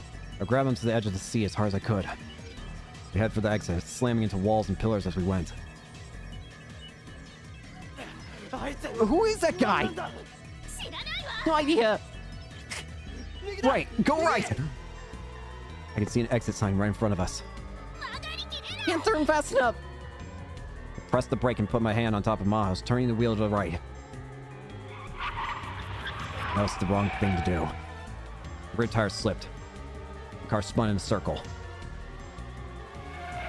Crap! And then it came to a stop. Are you okay? Yeah, what about the professor? I looked back and saw Dr. Leston lying face up on the seat, giving me a thumbs up sign. Let me take over. Right. I quickly put my hand on the door and got ready to get out of the driver's seat. Then I saw an old creaky sedan rumbling towards us and shivered. It was the man from a moment ago. He was following us and moving really fast. Get out! He's going to ram us! This door won't open! Had it broken when we slammed into the wall? I grabbed Ma out of the passenger seat and rolled outside. Dr. Lesson rolled out of the rear door. What the hell is going on? It was less than a second afterward that the sedan hit. If we'd been even just a little too slow, we would have been turned into mincemeat. I stood up and offered Maho a hand, then moved away from the unrecognizable wreck that used to be a car. You okay? Thanks. Both cars were smashed together. What the hell just happened? The attacker's sedan was completely embedded in the rear half of the car we'd been driving. There's no way he could have survived. There were no tire marks on the ground, which meant he slammed into us without braking. I shivered. I'd almost been killed. Anyway, I need to contact the cops. I was about to pull out my smartphone when the security guards heard the commotion and came running. Excuse me, please call the police! The security guard nodded and contacted the police.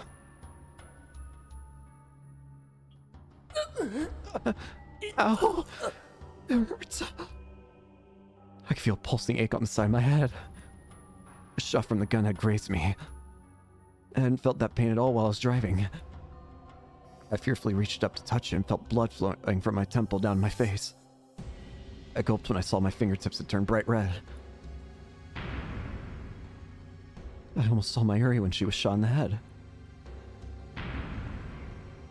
I almost saw Kurisu when I killed her.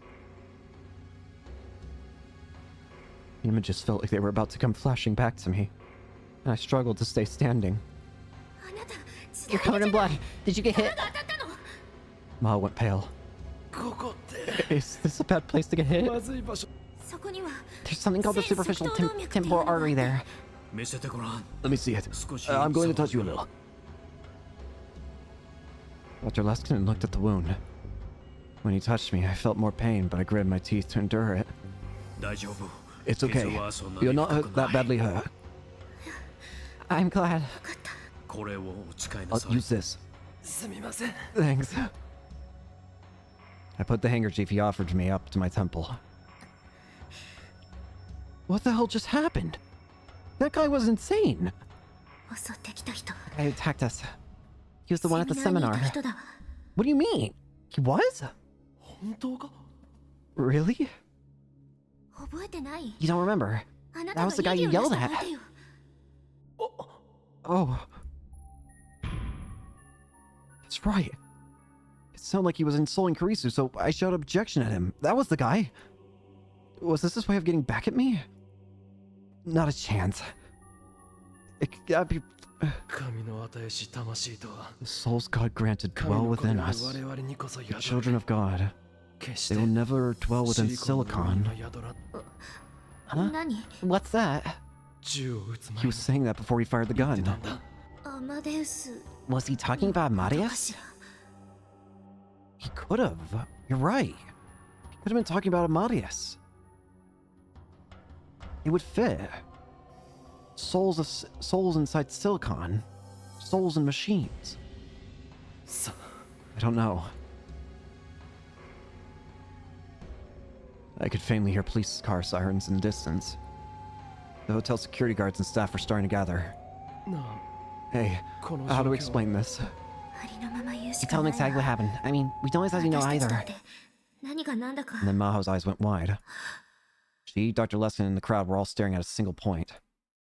I looked too, and almost screamed. Woe to the world. Such things must come. Woe to the person through whom they come. The man crawled out from the wreckage of the sedan, covered in blood.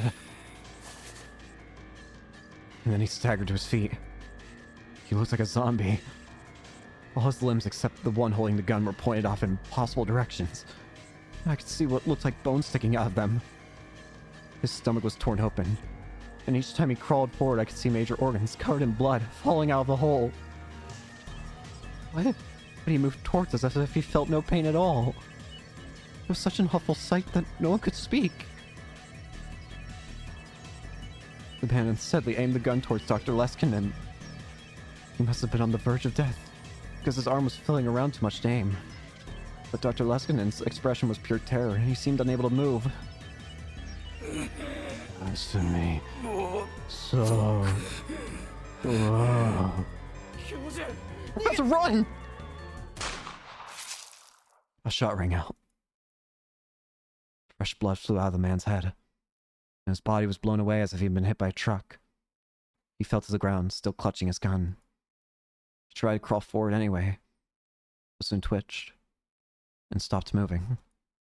The crowd began to scream. What? The attacker had been shot. Did he shoot himself? No. That gunshot was clearly different than the last ones.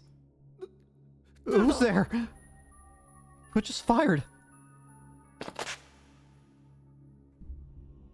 I looked around. I could see several policemen coming from the entrance. None of them had their guns drawn. And the crowd was nothing but security and hotel staff. I couldn't see any of them carrying a gun. So who just saved us? So who had fired? And where they fired from? And the way they took the attacker's head off without a single shot Not just anyone could do that. Was it Suzuha? 何が What is going 起 on? きてるんだよ。 Of course no one told me. Afterward, the police took us into custody. We were taken to the police station and questioned until later into the night. The sun was almost about to rise by the time we left. The police took me home in a patrol car. Dr. Leskin and Ma were having the police take them back to their hotel in Wako, so we split up in front of the police station. We never did find out why the man had attacked us. Oh, we're playing as Suzuha again. Are we gonna see Suzuha just save the day and kill somebody? She felt dizzy. That's strange, Suzuha thought. She stopped moving. Since she was in the middle of the sidewalk, the other pedestrians looked irritated as they moved around her. What's going on? The game's also... Something's happening. The screen's like... shimmering or something. She took a deep breath and waited for a moment, but she still felt dizzy. Actually, she was finding it difficult to stand. Was she hallucinating? Or was the whole world starting to get blurry? What's happening? All the noise of the city around her suddenly felt very far away. It was like she was diving underwater. Was this the reading Steiner ability that Uncle Ocarina would talk about? Was she starting to acquire it too? And then she realized how warm she felt. The truth hit her. 具合悪いのか Am I 私 sick? Oh no. Wait, what? She somehow managed to stagger back to the lab. Seems she was worse off than she thought. She would have fallen to her knees right there. Please don't tell me it's like the sickness that they say is going around, but it's like reading stuff. I don't know. I'm scared. This game is scary. During the war and afterward, when she joined up with her dad's organization, she'd been hurt badly enough to go into a coma several times. This was the first time something like this had happened since she became a time traveler. まずいな This is bad. She looked up to the second floor. The lights were on. She felt honestly relieved to know her dad was there. She walked up the stairs. The door was unlocked. She didn't have the energy to speak, so she tried to silently take off her shoes. And then she tripped. Now. She fell forward. That hurt. Zuh! Yutaro was in the room. He saw her and ran over. You okay? Yeah. She rubbed her knee and tried to stand up, but staggered again and fell into Yutaro's arms. What's wrong? Sorry, I'm feeling a little dizzy. ちょっとめまいがね Huh? Are you not feeling well, Suzu? 平気ですか Are you alright? When she heard those voices, Suzuha finally realized that Yuki and Mayuri were also in the room. She let her guard down, she realized.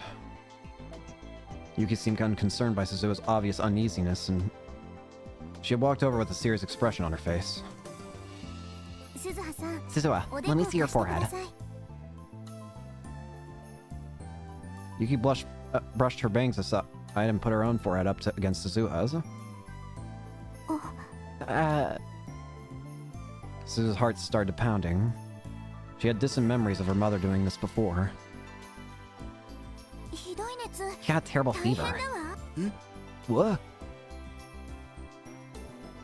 Dara put his big hand up to Suzuha's cheek as well. Oh, you're right.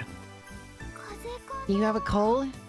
平気 I'm fine. こんなの This'll すぐ get に better 治る fast. から What I'm worried is this like the encephalitis that has symptoms similar to reading Steiner or something? Hey, don't push yourself. You go lie down right now. Duh. An expression used to indicate that something is obvious or self-evident. Its use can be traced back to at least 200 years. An artery located at the terminal branch of the external carotid artery. It travels from the neck to the head, between the temples and ears. It supplies blood to the skin, ears, and jaw joints. そうですよ That's right. それは分かって I る know that. I'm just going to rest for a bit. 休ませてもらうよ Suzuha used the last of her energy to reach the sofa. She collapsed on top of it and closed her eyes. Calm down, she told herself. まゆし Mayoshi will bring you a towel, okay? 橋田さん鈴葉さん Ashida, の着替え where's Suzuha's change of clothes? It's here. All inside this. Of course, I didn't rummage through and go snip, you know. くだらないこと言ってると If you don't stop being stupid, I'll infect you with my cold virus, 風邪のウイルスを伝染させ brother. てやるよ兄さん Suzuha kept her eyes shut as she complained. あの適当に選んで Can I just pick 着替 something え out させ to てあげ change her る into? Thanks. I can't do it, obviously. はい Yeah. As she listened to the conversation going on around her head, Suzuha felt a cold towel on her forehead. どう How do you feel? 悪いね Sorry, big sis, Mayu. お姉さん気にしない Don't worry about it. I'm gonna go buy some cold medicine. You guys take care of her. い Okay, ってらっしゃい bye. 鈴葉さん Can you 起 stand き up, られます Suzuha? か I at least want to お get you 兄さん changed が before your 戻っ brother てく gets る前 back. に着替えだけ済ませてしまいましょう Hello. Suzuha opened her eyes. Oh gosh, why is this silly music playing? You can't do this to me, game. You can't just have that horrifying sequence of events happen with Okabe and Maho and Leskinen and thinking that they're all gonna die and then friggin' play silly, goofy goober music. You can't just do this to me. What do you mean? The tears are flowing, but now I'm about to start laughing from insanity. Suzuha opened her eyes. Yuki was standing over her and looking down. Hi. いや No, このままでいいよ。 I'm fine like this. This is how I've 今ま always で done も it. そうしてきたし。 In fact, before Suzuha became a time traveler, there were many times when she'd been unable to rest, even if she was sick. Many times she wasn't able to change clothes or even lie down. Compared to that, this was a lot nicer. ダメです。 No way. The most important part of a cold is when you just start to get it. でも But でもじゃあり no ません。 buts. Take your clothes 早 off. く脱いで。 Damn. What the hell? Yuki was a little more forceful than usual as she tried to take Suzuha's clothes off. This is sexual harassment! Suzuha jumped up, surprised. What the hell are you doing? わかった。 Fine. I'll や do る it. よ I can do it 自分 myself. でやる。汗びっしょり。 You're soaked with sweat. Mayuri-chan, Mayuri, do you have any dry 乾 towels? いたタオルはある。 Oh yeah, here. これ。 Yuki took the towel that Mayuri had brought from the shower room and gently wiped the sweat off Suzuha's forehead and neck. That tickles. 少し我慢 Just して stay くださ still. い。 You're not a little 子 kid. 供じゃないけど、Suzuha shook as she was rubbed with the towel. She wasn't used to being touched, and this was the first time since she was very young that anyone had done this to her. もういい。 That's enough. I'll do it 自分でや myself. るってば。別に遠 You 慮 don't し need な to く worry ても about it. 遠慮とかじゃない I'm か not ら。 worried. Suzuha grabbed the towel from Yuki. Trying her best to hide herself from the gaze of the other two, she took off her clothes and wiped away the sweat. Her face felt really hot. She didn't know it was because of the fever or not, but she was finding it difficult to think straight. Is this okay? はい。 Yeah, よ good くで job. きました。 Not changing to this. あとはこれを着てください。 She grabbed a new pair of underwear and clothes from Yuki. Still trying to hide herself, she put them on. When she lay back down on the sofa, Yuki put a blanket on her. まゆりちゃん。 Mayuri, you said this room doesn't have a この washer, 部屋っ right? て洗濯機はないんだっけ。 Yeah, it's always been such a problem. Mayushi will take these to the laundromat later, okay? えそんなこと You don't まで have し to てく do れ that. なくていいってば。こういう時 We gotta take care of each other at times like these. そうだよ。 That's right, Suzu. お腹は空 Are い you てます hungry? I think you can eat 何か anything. 食べられ Suzuha looked at Yuki, then Mayuri, and was about to mumble in a refusal. But in the end, she gave up and pulled the blanket up to her nose. This is really hard. お腹は I'm not そ that んなに。 hungry. でも But you need to 薬 eat を飲 something む before 前 you に take the 食べておか medicine. ないと。おか How about rice どうかな porridge? それいいね。 That's a good idea. じゃあすぐに作 Okay, り I'll ます make it から right away. Lie down for a ちゃ bit, んと寝て okay? いてください Do not ね let Mayuri make it. Do not let her ass cook. Yeah. Do not let her ass cook. She will burn down the whole kitchen. I'm back! Utara came back from the drugstore a while later. Ugh. Ugh.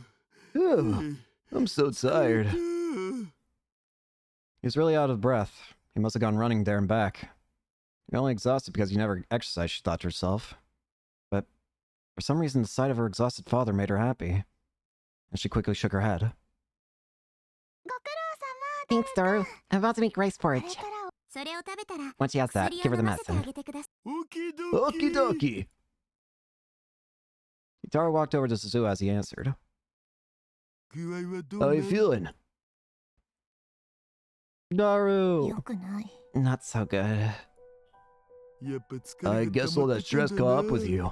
I've never actually seen you take a break. 我ながら This 情 is けない really よ。 pathetic. 私、 Maybe ここ I にい shouldn't な be い方が here. いいかもしれない。 So, I just had a thought. It might be completely wrong to assume this, considering especially the events of the first game, but obviously there is that new sickness going around that could be the cause of why she's feeling sick. There's one other thing that I just thought that might be worth considering potentially, which is is the reason she's feeling so sick is because she's not in her own time?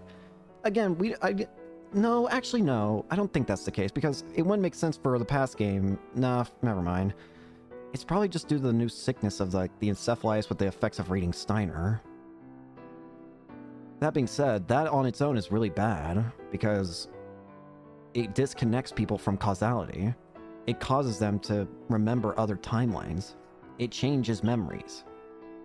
If the world suddenly everyone in the world suddenly just had different memories, no one would be able to know what's really real. Because everyone would have different memories of different timelines.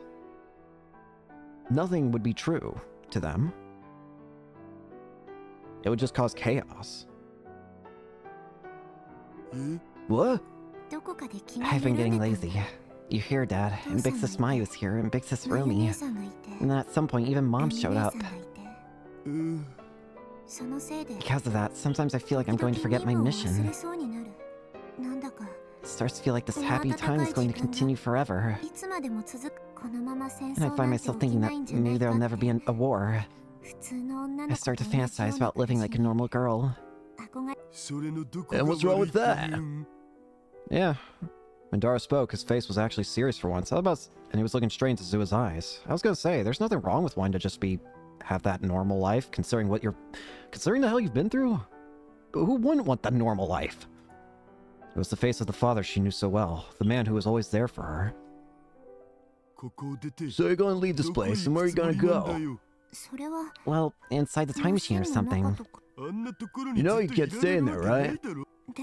But You know I can't leave my daughter there, right? Dad... For moments, Zua was about to cry. She squeezed the blanket as hard as she could to stop herself. And then...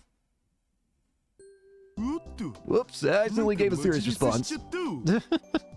Oh, Dario. Not slaying the act of responding seriously to a post without joking around or posting memes. Sniff, sniff. No, I'm not reading that.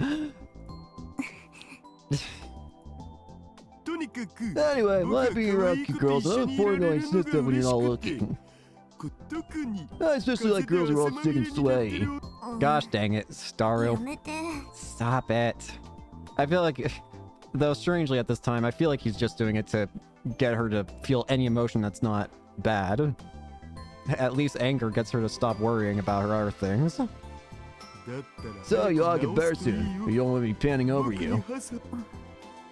Yeah. So I whispered back a response, then turned away from Yutara and pulled the blanket closer. Oh, my little speech to solve your problem. Do I get bonus affection points? If you keep being stupid, I'll make you regret it when I do get better. Are you gonna put on boots and step on me or something like that? I'm gonna stick things under your fingernails. No, please. Please don't. Anything but that. Sorry. My fingers.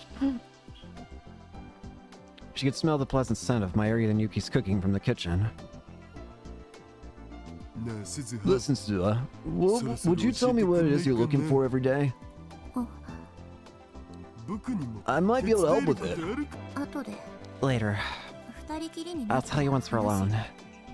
Oh yeah, that's fine, but... It's not something I can let Big Sis Mai hear. Huh? Yeah. There was no way she could tell Mayuri. Oh, yeah, actually that makes sense, considering it's Kagari, right? Because, hey, Mayuri, we're gonna be looking for your daughter in the future. What? 3 days later. Sua was still sick. Yuki came over every day with Mayuri to check on her. Because of this, Sua was able to eat nutritious food and her fever had gone down. And all that was left was for her to get her strength back. But still, Yuki kept telling her she needed to lie down. This meant that, for better or worse, Sua spent her whole day on the sofa, half asleep. Somewhere in her half-awake mind, she heard a terribly off-key tune.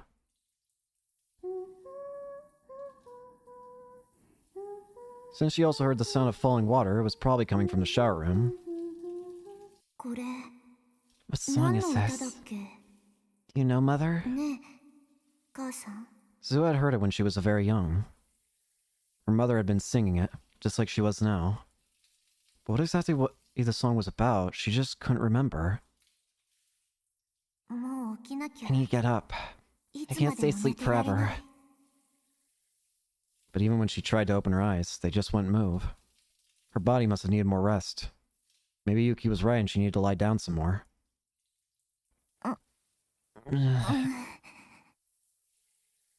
She moaned and twisted slightly.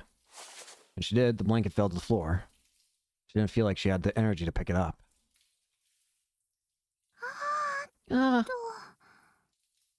She could sense someone standing up from the desk where Itaro always used the PC. Wherever they were, they came over and put the blanket back on. マユ姉さんの I 匂い smell Big Sis Mayu. Weirdly, Mayuri always smelled good even when she wasn't using perfume. It was a slightly sweet smell, like a pale white flower. It was a scent that had held her all night. On that distant day in the future when she lost her mother. Sua pulled her legs inside the blanket and grabbed onto her knees, like a baby in the womb. Memories went in and out of her mind as she lay there half asleep. ママは痛い思いとかしたのかな You think Mom got hurt? 苦しい思い You と think か she し suffered? たのかな She suddenly remembered what Kagari had said to her after they traveled through time.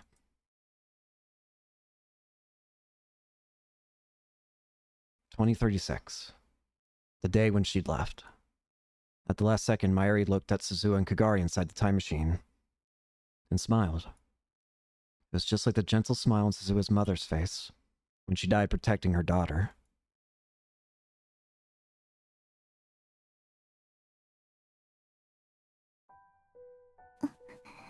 Mm. すずさん Suzu, 起こ did し I ちゃっ wake you? たうん No, ちょっと I've 前 been か up ら for a 起きて while. た何か Want 食べ something る to eat? うん Yeah. After she said yes, Suzuha snapped back to reality. She was getting weaker. When she realized that, she forced her sick body off the sofa. Her head shook, and she had to stop herself from falling forward. But she grabbed the back of the sofa and managed to stand on her own 2 feet. Oh, you shouldn't get up so quickly like that. もう平気 I'm fine now. 迷惑かけた Sorry ね to bother you, マユ姉さん Sis Mayu. 迷惑だ It's な not ん a bother at all, Kate. そんなことないよ Mayuri went to the kitchen and turned on the burner underneath one of the pots. The sounds and smells of bubbling stew filled the whole lab. Mayuri mixed it with a ladle and stopped every once in a while to taste it. She turned towards Suzuha and smiled. Oh, it's a big success. マユ姉さんが Did you make 作っ it? たの Yep, Mayu's getting a lot better at cooking thanks to マ Yuki. ユしどうす Where's my I mean my brother. メイクインに行ったよ He went to May Queen. He said he got work after that. そっか I see. あ Oh, you're thinking of going out tonight because Dara isn't here, aren't you? You can't do that. 平気 I'm fine. 平気じゃない You're not fine. If you do that, I'll have Yuki get mad at you, okay? 私が What's どう this かした about me? の The curtain to the bathroom opened and Yuki came out. Her skin was just a little flush. すずさんがね Suzu won't lay 寝 down. ていてくれないのま Oh, あダ you メ know... ですよ Oh, better than that, すずさん Suzu. うん Ah, あと一日 you need to おと stay なし down く for at して least いる another こと day. Got いい it? ですかうん Yeah. She's gonna slip and say, like, sorry, Ma. Suzuha's answer was less enthusiastic, but she gave in to Yuki's glare and sat back down on the sofa. Like, how much you want to bet that Suzuha's just gonna let slip like, sorry, Mom? That'd be funny. はいそのまま Okay, 横に now な lie って down. わかったよ Fine. She pouted and slumped down on the sofa, then pulled the blanket on top of her. Suzuha was capable of talking back to Big Sis Mayuri, but she would never be able to talk back to Yuki. 何 What? すずさんって I was thinking how you look so そう cute して like ると that. 可愛いの What? Goofy music has returned. 今の姿を誰 There are か something に like 見 that, せ you た might be in ら trouble. ちょっとそうだね Yeah, sometimes I wonder if you're really brother and 本 sister. 当に兄弟なのか Oh, yeah, なって思うことあ気持ち Don't be 悪いこと creepy. 言うの Oh, Suha, are you blushing? I'm not blushing. Really? Of course not. Why would I be? You're blushing right now. It's so cute. It's the cutest thing, really. Shut up. Suha couldn't say anything, so she just had to turn away. Okay, it's time for my to go to work. You're not gonna have any stew? I'm not gonna stop back. I'm gonna stop back here after work. I'll have some then. Okay, I'll make you a salad or something. Have dinner with us, okay? Thanks, Yuki. I look forward to it. All this is going on. Meanwhile, Okabe is just freaking getting chased by assassins because now, instead of people wanting time machine technology, they want AI technology. It feels like no matter what, freaking Okabe's fate is to get chased by insane people who want technology. Ugh. Mayuri told Suzu one more time that she needed to keep lying down, then left for May Queen Yan squared. Yuki went into the kitchen and added a few seasonings to the stew Mayuri made, then turned off the burner. Oh, right, Suzuha. You're covered in sweat, right? Want me to wipe you down while we eat? Huh? I told you it's fine. Yuki wanted to do stuff like that every day, and each time Suzuha frantically refused. Even if you can't take a shower, you need to at least keep yourself clean. You did it yesterday and the day before, so it's fine. It's not like going a week or two without doing it will kill you. A week? You can't do that. Absolutely not. Oh boy, your military side's coming out. Yuki hurried into the shower room. I'm going to bring the shower to you. It's like one of those detachable, like shower heads that you can like stretch out. It just stretches all the way out into the living room here. You will get clean whether you like it or not. Just start spraying. Ah! People who say that never end up doing it themselves. That's not... No. Yuki came back with a bowl filled with hot water and his towel. She could be stubborn when she got this way. Suzuha had learned that well over the past 3 days. Yuki was just like the mother she remembered. She slowly and uneasily stood up. And then she took off her top, trying her best not to let Yuki see her skin. We're both girls. You don't need to be so embarrassed. I don't really care. I don't care, really. I'll at least wash your back, okay? It's fine. I'm not a kid. But I don't think you can do it yourself. I said it's fine. Yuki seemed a little shocked, but she quickly handed over the hot, wet towel. I'm sorry. Some people don't like being touched, right? No, I'm sorry for yelling. I'll leave the hot water on the table, okay? I'm gonna get dinner ready. Yuki walked off, dejected. Once Suzuha saw that she was focused on finishing the cooking, she slid behind the curtains into the back part of the room.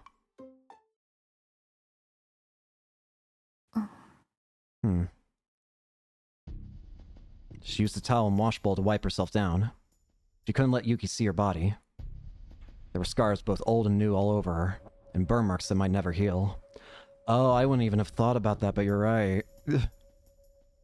That would definitely cause some complications. Like, you suddenly... Like, this... Imagine being Yuki. You're just like, oh, hey, I'm gonna help clean this girl who's sick. And it's just like, here, let's... I'll help you wash. You don't have to... And then she just takes off like, the jacket that she's wearing, and then suddenly you just see, like, scars that should never exist. On this, like, this tiny girl just suddenly has, like, the biggest scars you've ever seen in your life. It's just like, what in the hell? I wouldn't even thought of that, but yeah, her body would just be covered in scars and all that because of the war, would it? To her, these wounds were like medals from the vicious battles she'd survived, and she didn't care who saw them. But she didn't want to let the mother who'd given birth to her, or rather would give birth to her, see them.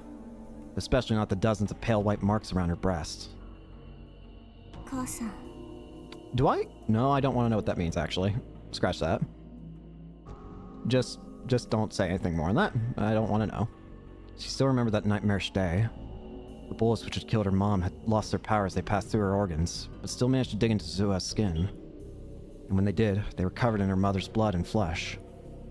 The scars would probably never heal completely. To Suzuha, they were her mother's grave. God. She shook her head to try and get the nightmare out of her mind. She took out her bombs off too, then wiped herself clean all the way down to her toes. Then she put on a new pair of underwear. It was only after she finished putting on the newly clean clothes that she felt human again. When she came back, Yuki was putting bowls filled with stew and salad onto the table. Whoopsie. Hi. Hi. Their eyes met, and an awkward silence filled the room. It's ready. Yuki broke the silence first. Yeah, thanks. How much do you want? No, it's okay. I can do it myself. Suzuha put just enough stew and salad for her meal onto their own plate, then made a plate for Yuki as well. Oh, thanks. No, I'm sorry to make you do all this cooking. I told you, you gotta look out for each other when you're sick. Or sick. Once you're done eating, make sure you take your medicine. Okay. The two sat on the sofa and filled their mouths with stew and salad. The stew had a mild, gentle flavor. It felt like something Mayuri would make. Oh, so cute. Mayuri's gotten a lot better, hasn't she? She didn't just take something out of a can and warm it up, you know? You're so cute. I'm pretty impressed. Do you want to try making it too? I'll teach you. Me? I'll pass. I'm not the type. I don't think that's true. Well, maybe someday. People who say someday never end up doing it, you know? You said something similar a minute ago. Did I? Yeah.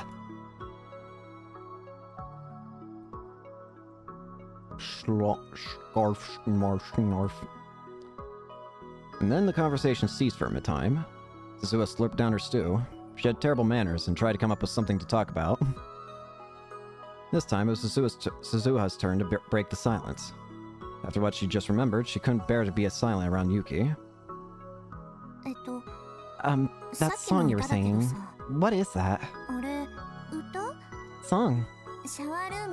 You know, when you were taking a shower. Huh? Was I singing? Wow, that's so embarrassing. I'm a terrible singer, but I love to sing, so I sometimes hum things.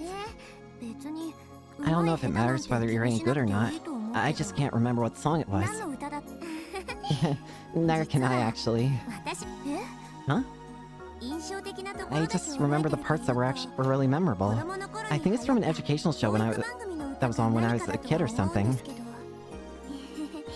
Sorry, but I can't help you. Suzuha, when did you hear that song? When I was a kid, I think. My mom used to sing it for me all the time.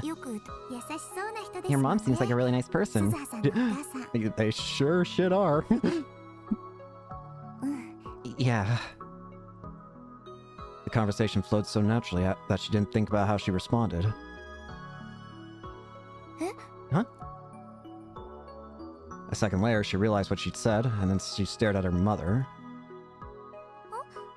Is something wrong? My mom. What do you mean? What I mean? I saw her 2 days ago. What? Wait, what? Huh? I said she came here 2 days ago. What the hell are you talking? What? That's impossible. Is there some reason your mom wouldn't come? Well, I mean... There's no way she could say that. Her mother was right in front of her. Confused, she fell silent. What was she talking about? Yuki, for her part, must have come to some conclusion about the reason for Suzuha's reaction. She started to stammer and fidget. I'm sorry. Huh? I didn't know. Did something happen between you and your mother? No. 喧嘩をして家出して You ると got in a か fight and ran away from home or something? そういうわけじ That's ゃ not it. 今にして思え It ば was weird thinking back. Your mom just brought Shida some food and a change of clothes, and didn't say anything about 橋田 you. さんには To 着 you. 替え屋さんと She brought 兄さんに着替え she brought my brother food and clothes? はい Yeah. Did Daru maybe say a lie? Maybe Daru said something to try and make it more believable. But then who would he what? The hell's going on here? Suzuha thought as hard as she could and finally reached an answer. Oh, so that's it. Yuki was talking about Itaru Hishida's mother. Oh, duh, that makes sense. In other words, Suzuha's grandmother, who she'd never seen except in pictures. That makes sense. Of course it makes sense to say that. Duh. If Suzuha's pretending to be Daru's sister, then yeah, of course, that makes sense. But since she told Yuki that she was Itaru's brother, it was natural that she'd make the wrong assumption. Is something wrong? うん No, it's nothing. If Itaru had said even a word to her about it, this wouldn't have happened. How stupid. She'd have to give him a lecture later. While Suzuha was thinking about the talking to her dad was going to get, Yuki had already started to sympathize with her imagined plight. 鈴葉さん Suza, you can talk to me anytime you want. We can talk about whatever you いつでも want. 相談に乗りますからね何で For も some 話して reason, く her だ eyes さ were い starting ね to well up. あ Oh, ー thank you. ありがとう Suzuha didn't know how to react to this, but she felt a little embarrassed. やっぱり優しいんだ Mom な really is a nice person. 母さんは Just like she told Itaru, this place was too comfortable. She was starting to imagine that this life would continue forever. But sending this brief, happy time beyond the horizon of the world line was supposed to be Suzuha's mission. If she didn't, this world would be destroyed. Back to Okabe! I got freaking shot! 12:21, and ご主人様 I will say this, we are going a lot faster in this game through days. Like, before, we were stuck, like, the days that we went through in the first game, in the original game, were, like, we start on, what, July, like, the end of July, and then we made it, like, halfway through August. Or something like that. Now we're going, like, we're just zooming past, it feels like. As I walked into the maid cafe, Maid Queen Neon Squared, the Acadian maids working there greeted me cheerfully. It was a weekday evening, so there were more open seats than usual. お帰りなさいませ Welcome back, I mean, a cream? おかり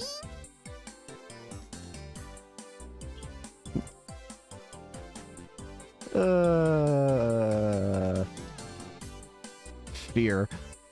あ Oh, あ is Mayuri here 今日は today? まゆしーな I ら usually be here soon, yeah. About 30 minutes? あと3そっか I see. Mary had been working here for a while now. Her maiden name was Mayushi Nyanyan. She was a maid, she wore a long blonde wig and cat ears, and looked very different from her usual self. ダルに呼ばれたんだ Dora called me. Is he here yet? もう来てるかな Yep, at his usual spot. I looked toward the back corner and saw a silhouette sitting next to the window with the sun at its back. あと Oh, and I got someone with me 今日は知り合い today. が一緒なん They've だ never been to a maid cafe. メイ Can ド you カ keep them ット company 初 until 心者 Dara だ and I finish? 俺と Yeah? Who'd that be? どちら Yeah? 様か Is it な Maho? おい Hey, ヤジョさん Yajo, over here. こっち It is Maho. I called to Maho. She was fidgeting outside the store, apparently unwilling to come in. Yeah, Okarin's with a cute girl, yeah. いや Wait, is that really that そんなに驚か surprising? なくてもいいしかも And from her height, she's either in elementary school or 小 middle 学生 school? か中学生 Maho, you can go ahead and tear her apart for that. 違う She is not. I can't believe it. You already got Ferris, but instead you went and found a new lover. A new volley lover, yeah. 恋人 違うって I did not. She's from an American university and she's here for research. 研究のためにこれはもう My only choice is to announce you at the round table, ない yeah. にゃ人の話を Listen to me. What are you 一体何 talking の about? 話をしているの What か are you しら talking about? Maho had finally made inside and she was staring at me and Ferris with suspicious eyes. Hey Maho, say hello to my cat friend, I guess. She's weird. I got with Mao to the police to talk about the attack again. After that, we both realized we hadn't eaten, so I brought her here. Fairy stood up on her, to her full height, gave a cute little bow, and did one of her cat-like poses. Welcome back, mistress. Duh. At this cafe, we don't say welcome. We say welcome back now. Oh, so that's it. I'm Ferris Nyan Nyan Nyan. What's your name, mistress? Maho Hyajo. Hyajo? So you're from Okinawa, yeah? Oh, I'm amazed you knew that. People always either ask me to repeat it or just get it wrong, but you knew it was from Okinawa. Of course, yeah. 3 lives ago, I was the spirit guardian of the land of Paipateroma, which... What in the hell are you talking about, Cap? A legendary island, whose name written in kanji means the island between the shining summer waves. It is said to be even in further south in Hateruma Island, the southernmost occupied island of Japan. In Okinawan, Pai means south, Pati means end, and Roma means coral reef. So put together, it means the southernmost coral reef. The Okinawan faith has always believed that beyond the sea lies a mythical utopia called Niraikanai, and Paipatiroma is believed to be a variant of this. Another explanation says that geographically it could refer to Taiwan or Luzon Island, but the truth of both theories is unknown. Another island in the Yaeyama island chain, the Yonaguni Island, has a belief in a legendary island called Haidonan. This shows how deeply the Niraikanai belief is embedded in this area. There are so many words that I'm going to absolutely butcher. I am so sorry. The kingdom that would later become modern Okinawa, the country had a long history that stretched over 4.5 centuries and served as a major trading point in the Asian region. The capital was located at Naha at Shuri Castle. High-ranking noble families called Wikata built castles called Ogusuku on top of mountains and hills and ruled over their own local areas. In 1609, they were invaded by Satsuma province and were forced to pay tribute both to Satsuma and the Edo shogunate. Even so, the kingdom was allowed to keep its independent status. By 1879, the Restoration government forced it to hand over Shuri Castle, and it officially became a part of Japan. Religious rituals played an extremely important role in the life of the kingdom of Ryukyu. These rituals were also held by priestesses called Noro. Huh? Yeah, I agree. That's right. The voices of we spirits were brought to the people by the Noro. We need the kingdom prosper now. Festivals and religious rituals play an important role in Okinawan life, and it's always the job of a woman to lead them. The school of thought that says that it's the woman that speaks with the gods is one found all around the world. During the time when Okinawa was still its own independent kingdom, the royal government specifically designated priestesses called Noro, who had greater authority than the high-ranking nobles. The most important of them, the Kikoe no Ukimi, the great lady who hears and prospers, was second in rank only to the king, and her influence extended even into politics and judicial matters. Since the Noro were an official rank of the Okinawan kingdom, their only remnants now that the kingdom is gone are a few of their descendants. Thus, it is civilian priestesses and spiritualists called Yuta that perform modern rituals. Interesting. The raging sea gods of Paipateroma. Oh, that's sweet. I'm sorry. What is she talking about? Don't listen to her. Oh, it's a special dialect spoken exclusively by people of Akihabara. It's called cringe. No. Is that right? Yeah, think about it too much and your head will explode. It already feels like it's about to explode. I don't blame you. Anyway, just wait a minute. I need to talk to my friend over there. Daru! I pointed to Daru, and when she saw him by the window, her eyes narrowed. Something wrong? He's a pretty big guy. You know, thinking about it from your perspective, yeah, Daru would be gigantic, wouldn't he? I will say this, in this game, I don't know why, but every time I look at how Daru looks in this game, the way that his outfit looks, why do I feel like he makes me think of a lumberjack? Like, why does the word lumberjack come to mind? I don't know why. maybe it's the suspenders or something. Maybe it's the colors. It's not bad, it's just every time I look at him, I can't help but think the word lumberjack in my mind. It might be the colors, though. Also, yeah, Mao would be... it'd be like looking at a Titan. Jeez, oh Pete. I'll introduce you later. So I'm losing weight. それじゃ Okay, Nyan Nyan, I'll take your seat. 案内するにゃ Another maid had just finished cleaning a table. Maho マホ Nyan, ニャンかわいい is it cute, Nya? できれば I prefer 普通 something に more 呼んでも normal. らえないかしらこれが普通 This is normal, Nyan. Now come this way, Mao Nyan. Bye, Maho.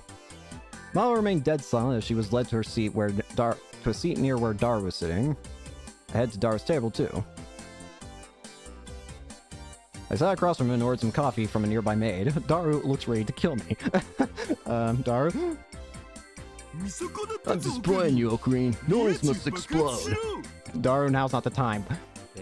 Don't say the same thing as Ferris. It's not like that.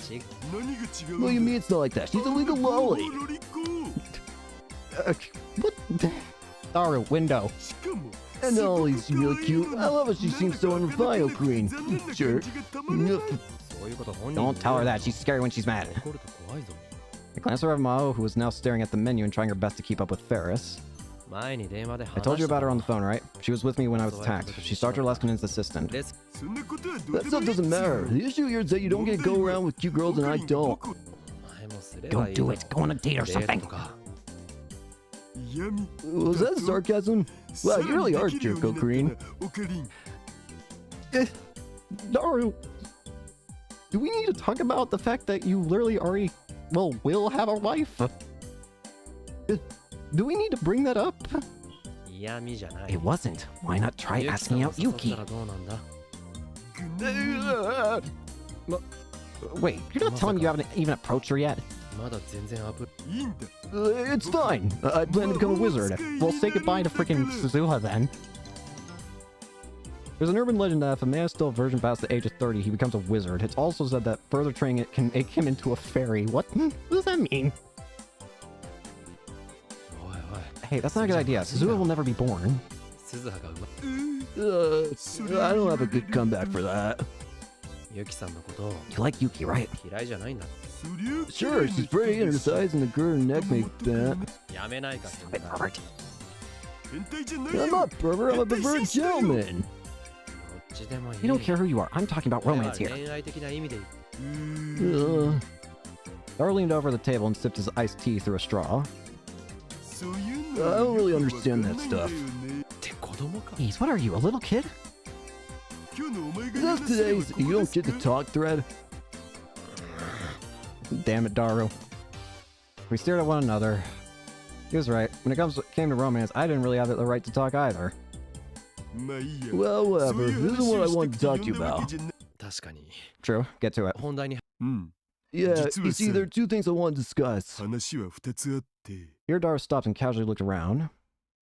There weren't many people in the cafe, and thanks to Ferris, there was no one sitting near us. As long as we didn't yell, there was no risk of being overheard. I realized that the old me's habits were coming back. Was it because I'd just gone through something out of a Hollywood movie? First, I want you to keep this a secret from Mayuri, but I'm looking for someone. A secret from Mayuri? Oh gosh. Daru, no! What are you doing? I know what he's gonna say. This takes place after Suzuha told him, isn't it? Suzuha said that she would tell Daru about her secret, which is Kagari. So, but now Daru's telling Okabe, but Suzuha said not to tell any- well, I guess she didn't explicitly say anyone else, but at the very least, do not tell Mayuri. That's right. Why? Oh, well, you know. You seem reluctant to speak. You know her since you were friends, right? Does she have any friends named Kagari? Kagari? Of course, I didn't know every single one of her friends, but I never heard that name. No, not as far as I know. Then forget the name. Were there any girls that she was especially close to? Well, let me see. There was a group of kids she used to play with in elementary school. I told Daru their names. Of course, he knew all her friends since high school. She was especially close to Fubuki and Kaede from her cosplay group, as well as Ferris and the other maids at May Queen's Neon Squared. There was also Luca, even if he wasn't a girl. That's all I can tell you. I don't know much more than you do. Sorry. No, it's plenty. Thanks. Daru took out his smartphone and wrote down the names of the girls I'd given him. Why don't you ask Mayuri herself? Well, there's some stuff going on. And who is this Kagari anyway? Why are you looking for her? Daru was unconsciously tapping the table. He seemed to be deciding how best to explain it. Actually, it's not me who's looking for her. It's Suzuha. Suzuha? Why would she be looking for a friend of Mayuri's? No, wait. If Suzuha was involved, that means Mayuri's future is involved. Is that why she can't tell Mayuri? Yeah. Her name is Kagari Shina. Shina? Yep. A relative of Mayuri's or something. No, well, maybe. She's Mayushi's daughter. Oh. You said it so naturally that I almost missed it. I see. Her daughter, huh? Her daughter. What does daughter mean again? Daughter. Daughter. Daughter? Mayuri's daughter. Mayuri's what? You're too loud! I swallowed my words as best I could. Is that true? Yeah, but she's not a real daughter, I guess. She was a war orphan that Mayushi adopted. A war orphan? Could have imagined that chain of events in the future would bring that about. But it sounded a lot like something Mayuri would do. Yeah. Even in the worst world line, Mayuri would still know the joy of having a child. Maybe I was wrong, but that still made me feel a little better. But at the same time, I felt a little worried about whether she could raise a kid. But isn't that weird? Why would Mayuri's daughter be here in this time? She escaped from 23-6 along with Suzuha, it looks like. And that's the problem. There's a missing time traveler. So where is Kagari gone? What? But when she stopped in Akihabara in 1998 for a mission, they got separated. Suzuha searched as hard as she could, but never found her. And so she left her in 1998. I guess someone else almost found the time machine while she was searching, and she had to jump and leave Kagari behind. Afterwards, she kept trying to jump forward a few months, once at a time, and look for her, but... Wait a minute. I mentioned before that Kagari did look an awful lot like just a child version of Kurisu, but 10 years.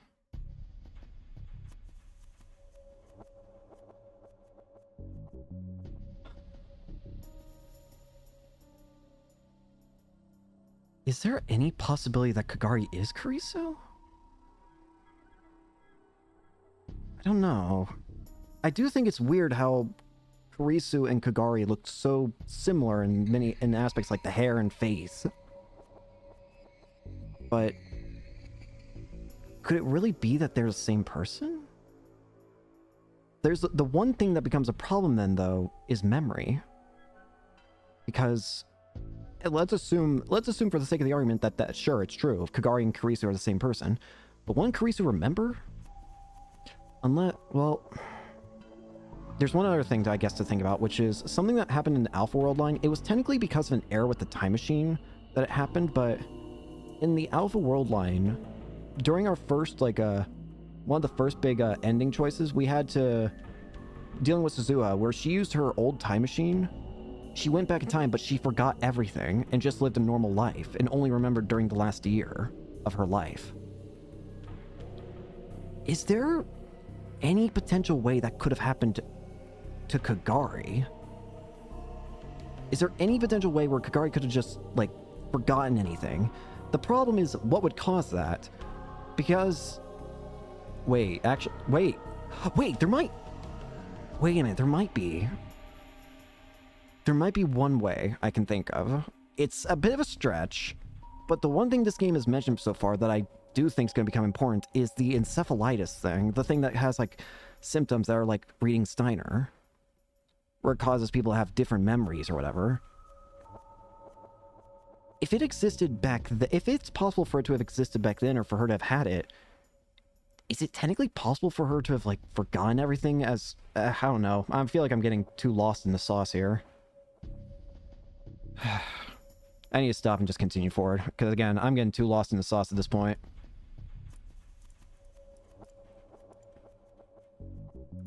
Once you got to year 2000, she started running out of fuel.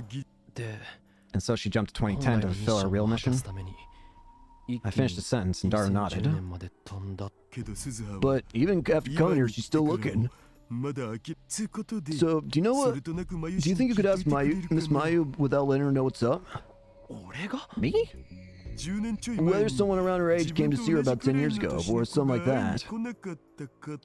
There's also a much bigger problem that I feel becomes evident in that in this assumption case, which is, wouldn't it create like a weird time paradox or something? Like I don't know. Again, I'm getting too lost in theorizing that I need to stop and just continue forward. Oh, yeah, sure. I'll ask. If I could find her, if I wanted to. If I could find her, I wanted to. Adopt or not, she was the future Mayuri's daughter. And I felt a little guilty about things with Suzuha. I wanted to help if I could. Just then, the maid brought my coffee. As I drank it, I look over to Mao's seat. Ferris had barely left her alone for an instant. Alright, I put a magic spell on your pancakes to make them tasty and bearing you. Magic? Stay with me, the world's in danger now. It's a conspiracy here. Can I just eat my pancakes normally? It's normal here, yeah. Now enjoy your pancakes, yeah. Thanks. Oh, no, it's dripping. The honey is dripping. What? Oh, geez, you're like a little baby. A baby? It looked like they were having a good time. Anyways, Daru, I turned back to Daru. So that's the first one. What's the second? Yeah, I almost forgot. You do have a second thing. Yeah, I don't know if I should ask you this, but... Oh, come on, man. Maybe I really shouldn't. He just mumbled to himself and didn't say anything. It was rare for Daru to hesitate like this. Come on, out with it. If I don't want to answer, I just won't. Okay, then... His hand went for his smartphone. Huh? Ryan? That's strange. Should I be concerned, Daru?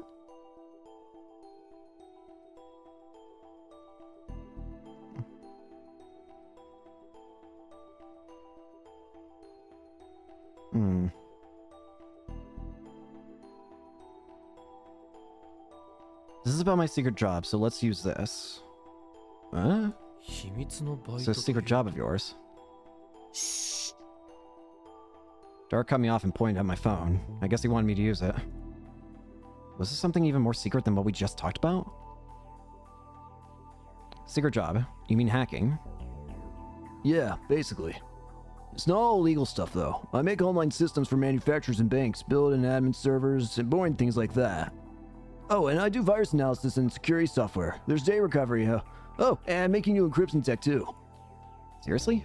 So like a system engineer? Nothing formal like that. Well, we got a bit of a reputation. Our group gets jobs from all over the world. I call myself Dash. What's that short for? I can't tell you. Why? I just can't. I don't think I can help you with that.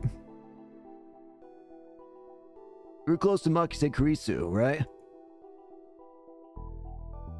Huh? What do you mean? I want some help with her. I've hit a dead end with this job I'm doing. A job you're doing? What do you mean? Sorry, never mind. What are you talking about, Daru? Daru said that to me directly and was about to put away his phone. 待て待て Wait. If you want to stop here, I'm gonna be so busy thinking about it later and I won't be able to sleep tonight. 眠れなくなるだろ But うあんまり気を Don't 使わ worry ない about me, man. It just makes me worse. That just makes it worse. かえって辛く fine. He whispered and sent me another message on Ryan.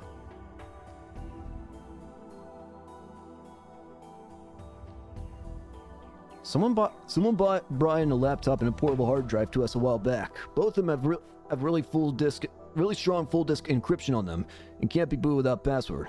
Of course, you can't take the hard drive out and connect to another PC either. Client it up a bunch of places with no luck and finally came to us. Is the encryption that strong? I've heard that even full disk encryption can be broken by a pro. Not happening with this one. You know why? We were the ones who made it, baby. Huh? You guys made it. Then you can't deal with it yourself?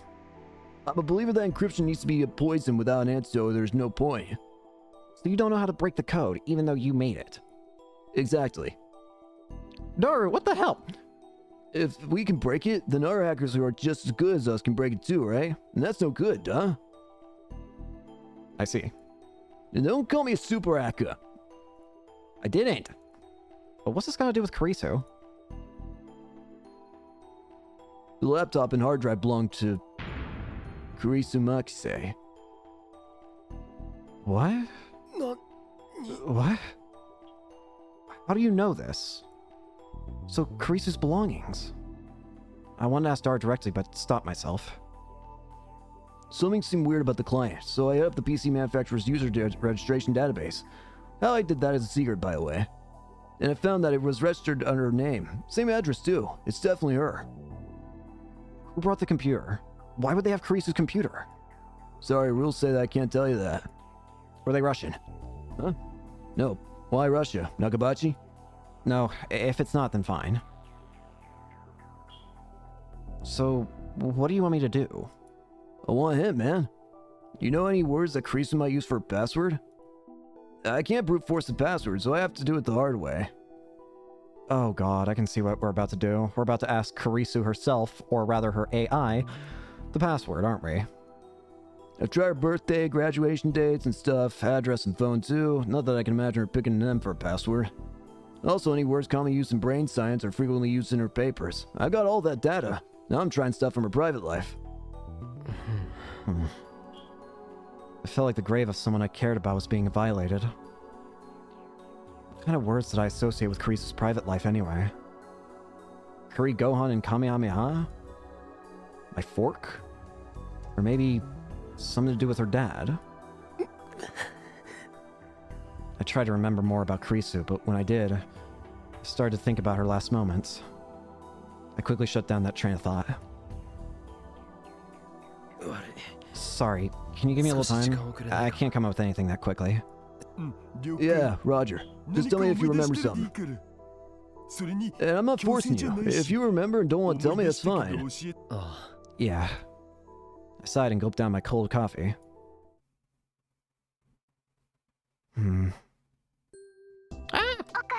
Okay, I told you we're having a Christmas party at the Let's Say. Did you remember? Why did we skip 3 days? Myra's voice sounded really excited. I'm terrified right now. I feel like something bad's about to happen real soon.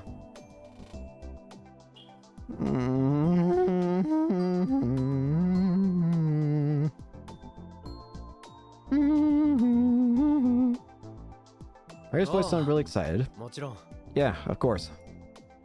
Of course she did. Mary had spent a lot of time preparing for this day. She's probably really looking forward to it.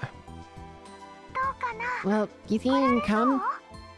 行くよ I'll be there. It's at 6 o'clock, 6時から right? だろ Yep. Are you at the university right now? いや Nah, Waka City. I'm at what's basically a lab. Belongs to a professor right now. 研究室みたいなところに Wow, Wako City.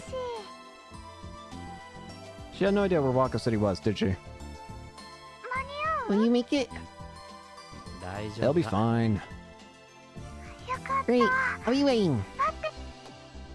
Her voice got fainter on the phone for a second, and I heard the other girls. Oh, girls are... I don't know who's talking. All the girls are wearing same outfits for you today. I'm waiting for you. Ring, yeah. Oh, it's Ferris. Ring. Come on, you too, Luca. What? I'm not a girl. Luca's cosplaying too. Who's talking who? I'm sorry. I'll take it off. I'll take it off right now. What a waste. Looks so good on you. Who's talking where? You guys are having a lot of fun, huh? We're getting ready right now. Mayushi in a super short Sammy skirt. She looks really cute. Hey, wait. What are you talking about, Fubuki? Oh.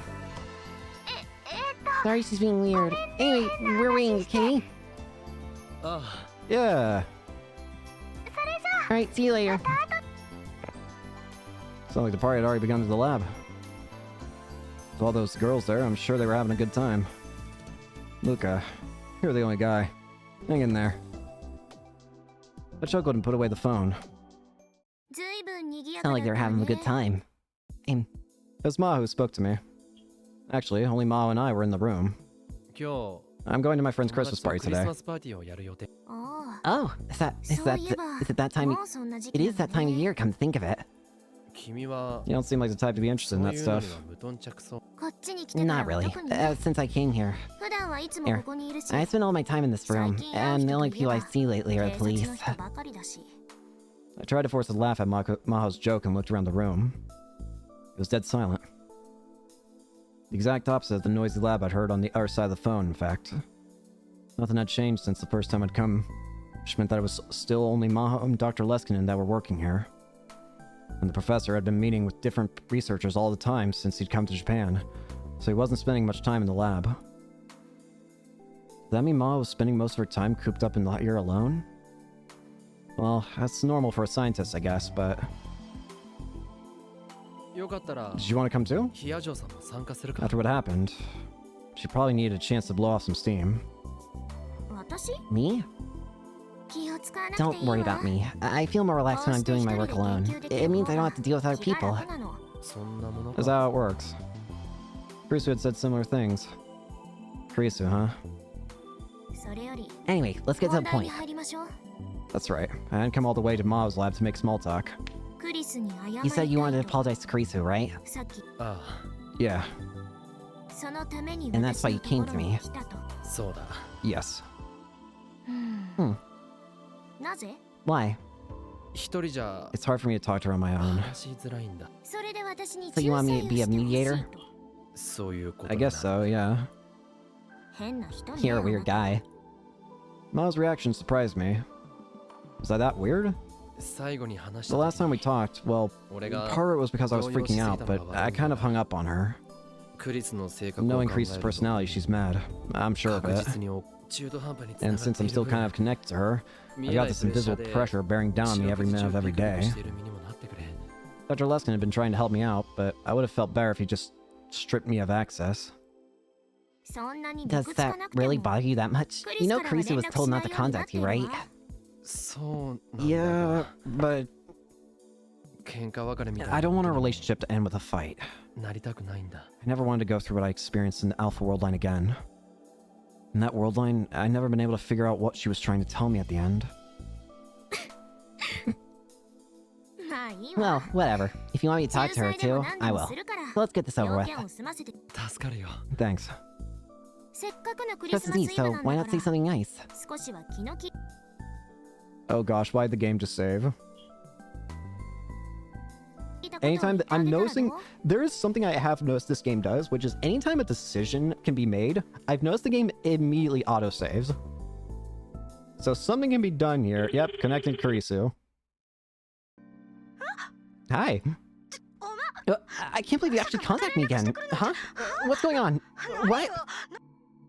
Oh, she totally wasn't expecting that. いや Hey. Hello, Rentaro Kabe. You need something from me? I thought you didn't want to talk to me anymore. いや Oh, well, そ my eyes glanced towards Ma for help. Kurisu, he wants to talk to you. Can you hear him out? I didn't say I wasn't going to. I was just checking to see if you still didn't want to talk to me. Ugh. She was mad. I knew it. Come on, hurry up. Yeah. I took a single deep breath and lifted up the phone. 悪かった。 I'm sorry. I bowed my head. 俺なんかに付き合ってくれていた You were nice enough to talk to someone like me, and I betrayed your お前のその親 kindness. 切をそれにこの前 And I know it was rude for me to just suddenly hang up the last time we talked. 昔あった I was remembering some personal stuff that happened, and I was a mess. But that's got nothing to do with you. テスターを辞めさせ I at least wanted to apologize before I quit my job as a せめ tester. て一言だ That's all.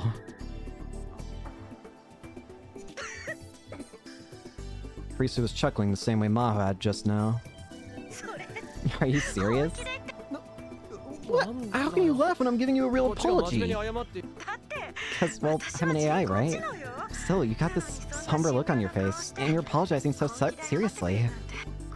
And the last time we spoke, you said talking to me was embarrassing, right? You're weird. Was it weird to apologize to an AI and mean it? It probably was.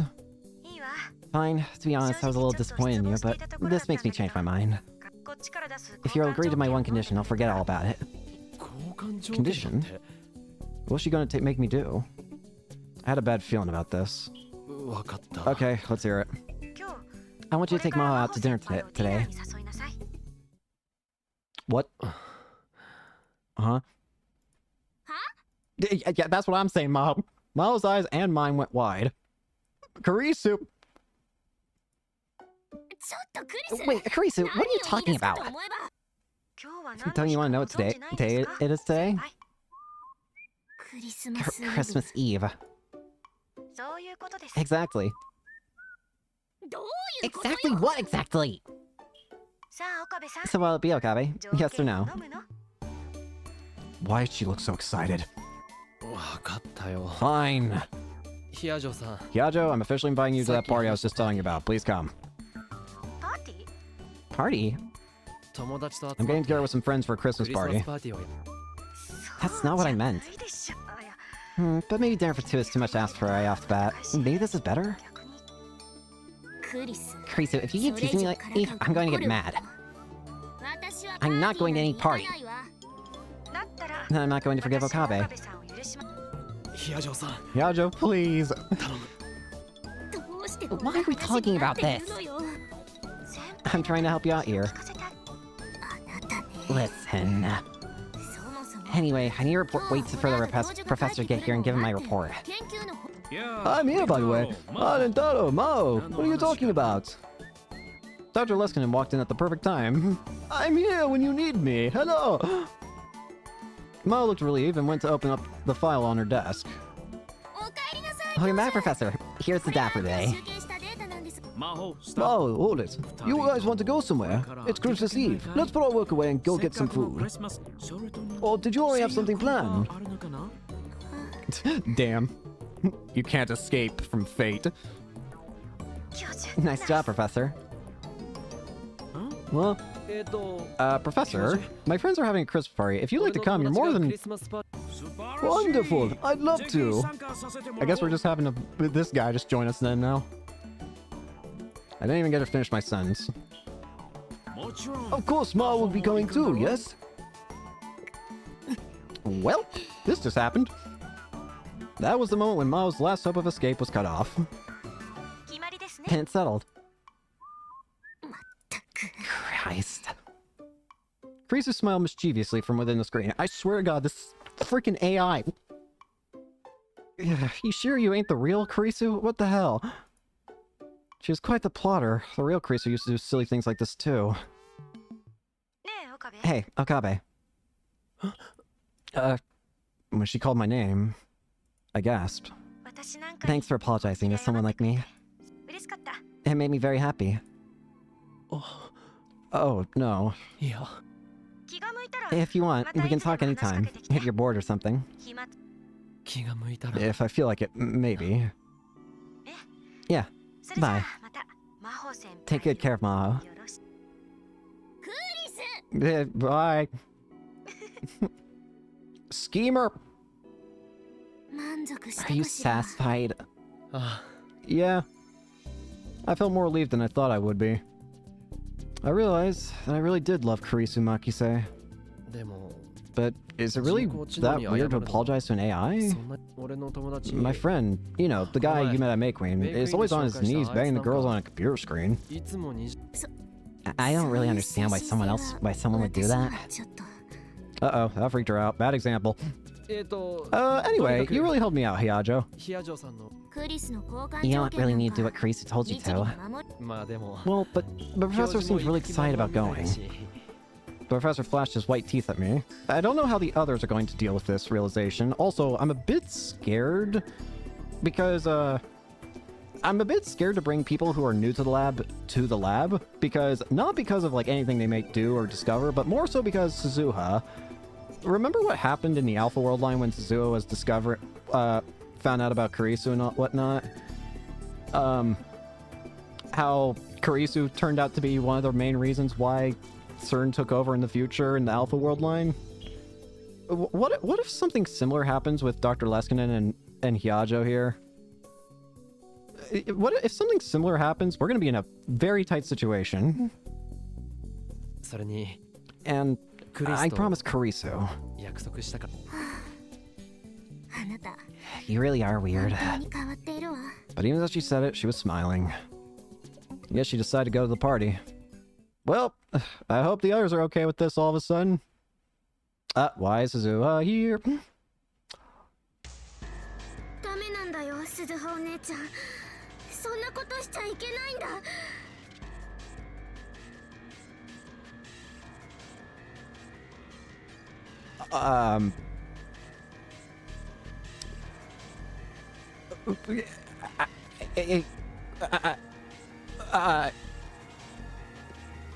What? How did we get here? What?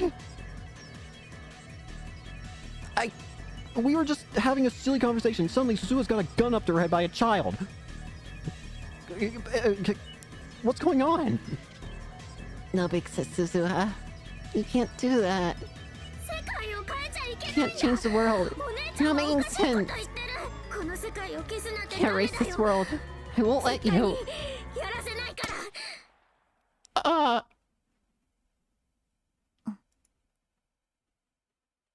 There were bullet marks on the inside of the time machine. Suzuha traced them with her fingers and remembered what had happened here. That was the last time she had talked to Kagari. She'd never been able to find her after that. Suzuha, what's wrong? You're spacing out. Do you not feel well? Huh? Suzuha looked back and saw her father, Itaru. He seemed worried. He was holding a bowl in his hand and offering it to her. うん Oh, Go ahead. sorry. I'm 大 fine. 丈夫 Game, you can't just do that to me. What in the hell? What the hell? She nodded and took the bolt. They were on top of the radio building, where a cold wind was blowing. The light was shining down on the rear of the time machine, where the engine was. Her head was inside as she did maintenance work. Itaru was wandering around in the background. Normally, she would never let him near the time machine, but today he'd absolutely insist on coming.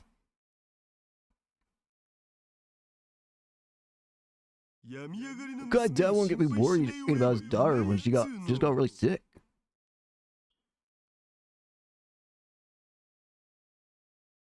Suzuha had spent the last several days unable to stand up because she hadn't taken care of herself.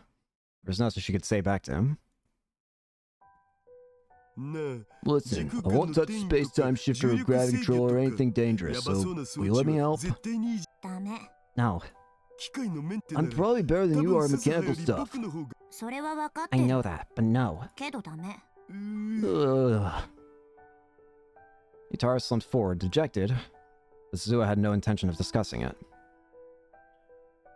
Listen, Suzuha, it's dark and it's late, but we should do the rest tomorrow. Let's go home. 父さん一人で You 帰 can れ go ば home い by い yourself, Dad. I still got work to 私 do. はまだや Are you going to look for Kagari-san again? Ogrin says you'll help, so you don't need to do it all by yourself, you know.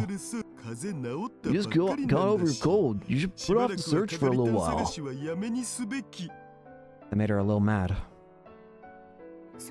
I didn't want you telling Uncle Oakreen without asking me first.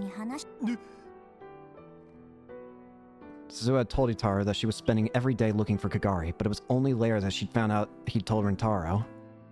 It wasn't a problem, but her relationship with Rintaro was already a bit strained, and this only made it harder for her to ask him to get it back in the time machine. Anyway, you look like you've been having a bad time.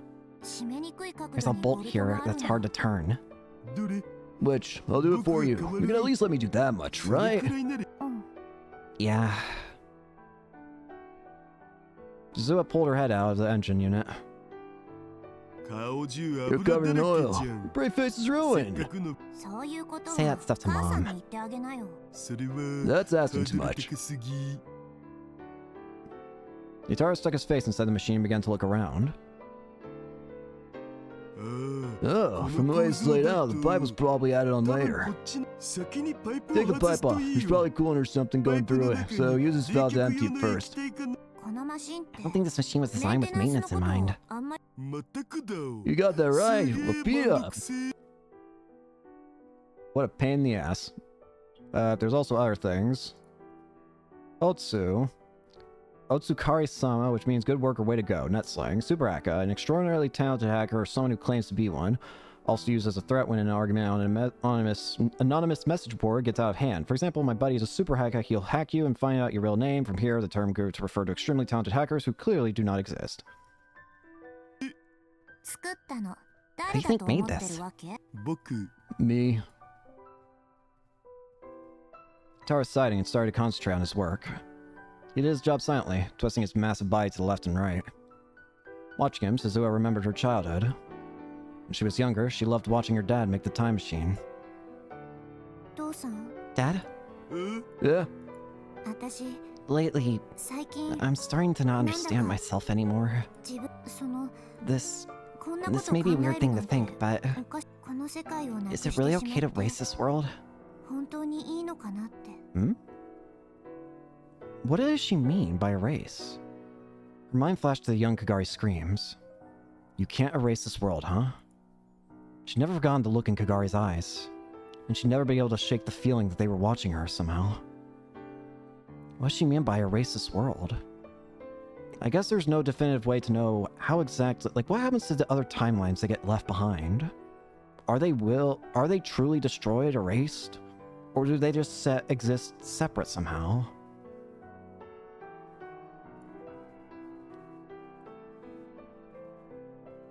And what does she mean by she won't let you destroy it? If my mission succeeds, Kurisu Makise won't die, and the door to Steins Gate will open. Yeah. And that means that this world, you, Mom, Big Sis Maya, and Big Sis Rumi, and Uncle Oakreen, none of this will have ever happened. Yeah. The me that's here right now will never have met you. Hmm? Is this the scene where you confess your love? Should I say my game? Suzuha said nothing and poked her dad's calf with her toes. I'm being serious. One more joke and I'll kick you. You're not sure what to do. Well, you know, is it really that big a deal? Huh? Who cares if this present disappears? I mean, a lot of people are going to die after this, right? I don't want that to happen. Dad. You're overthinking things. You don't want a war, so you're going to change the world. Isn't it better when it's simple like that? I mean, he's not really wrong. And anyway, I don't want to go to war. I'm not like you. I'm me. So I wouldn't last 3 days on the battlefield. You're such a wimp. I'm disappointed. Well, excuse me for not being the friggin' person I am in the future. Suzuha sighed, turned around, and started to walk away. Huh? Where are you going? I'm going to wash my face. It's covered in oil. Once you tighten that bolt, close up the cover. I'm going to take your suggestion and not look for Kagari today. Okay, that's great. Let's go home together. Yeah. Suzuha looked up at the sky, at the moon, shining in the cloudy winter sky. She let out a puff of white breath. The white breath danced in the air for a moment, then disappeared into the cold. 父さん Dad, 幻滅とか I was lying when I said I was disappointed. 父さんは You're not the kind of 銃を person 持 who っ takes て a gun 戦 to 争を battle. する人じゃない That's not who you were in the future. 未来でもそうだ It っ was た always your job to run away.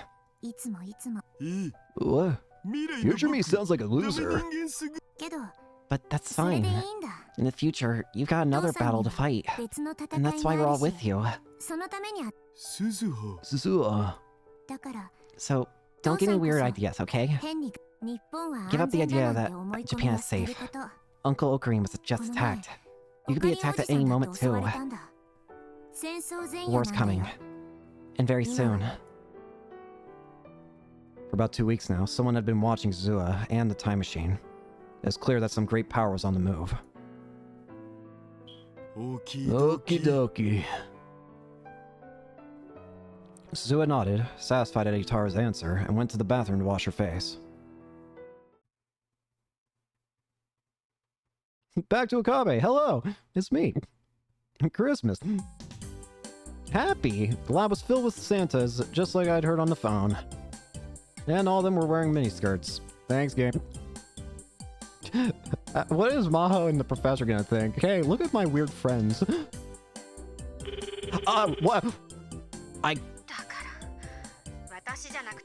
I didn't think that would actually work. That scared the crap out of me. I'm telling you, don't talk to me. Talk to Maho. What did I just do? What? Okay. 来たにゃ来たにゃ It's here now. 準備はバッチリです Everything's よ ready. どうも Everyone's wearing an outfit. オカリンさん Good evening, Okarin. Hi.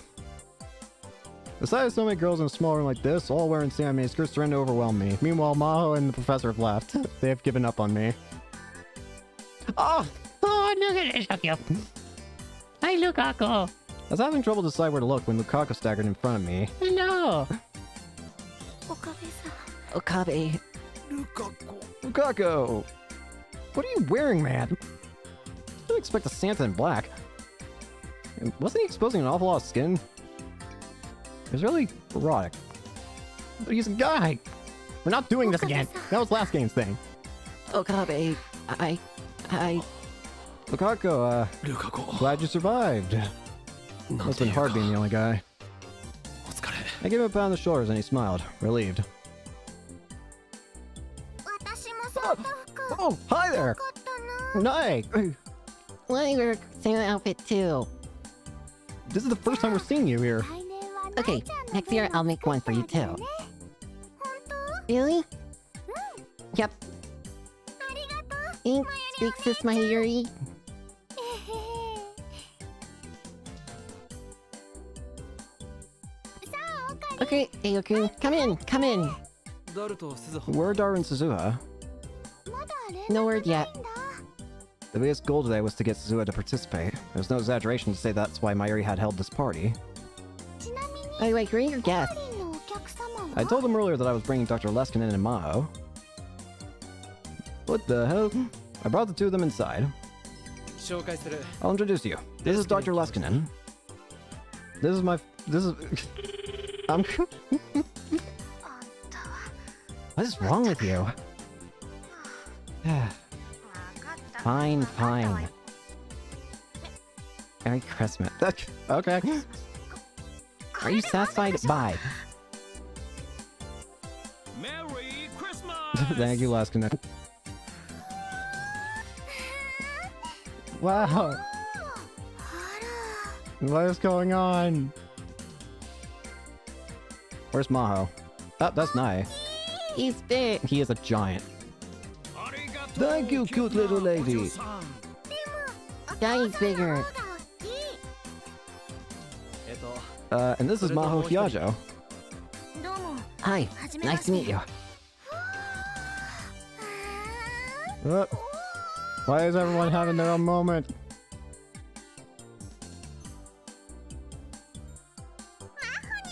We meet again.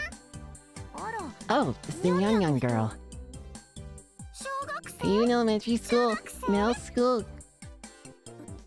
I'm actually a grown-up. Sorry. Small smile froze on her face.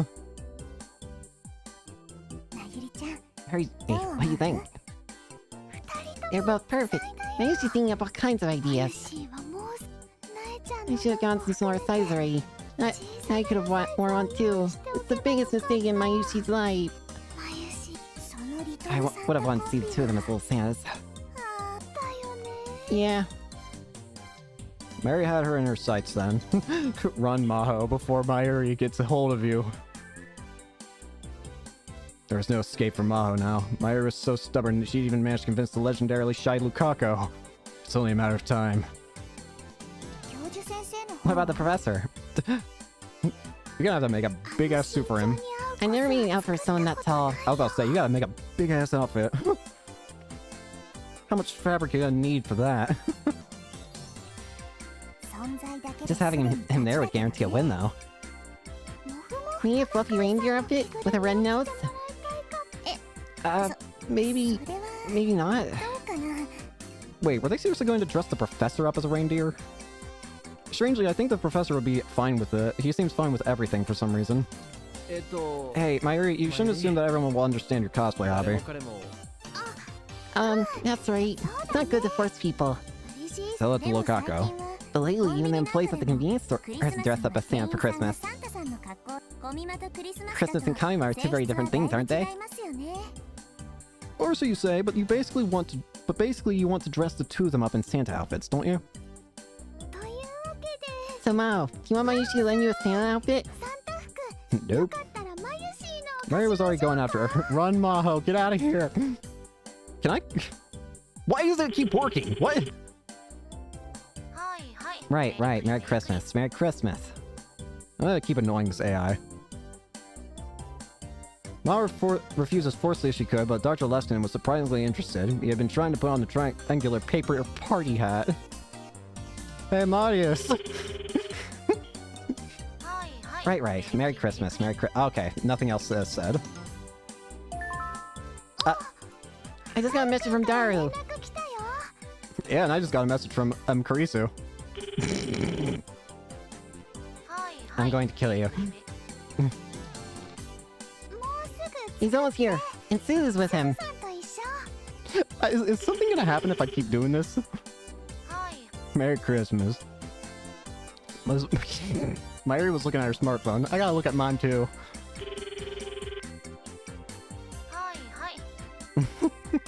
Why is this funny to me? Looks like Daru had pulled it off.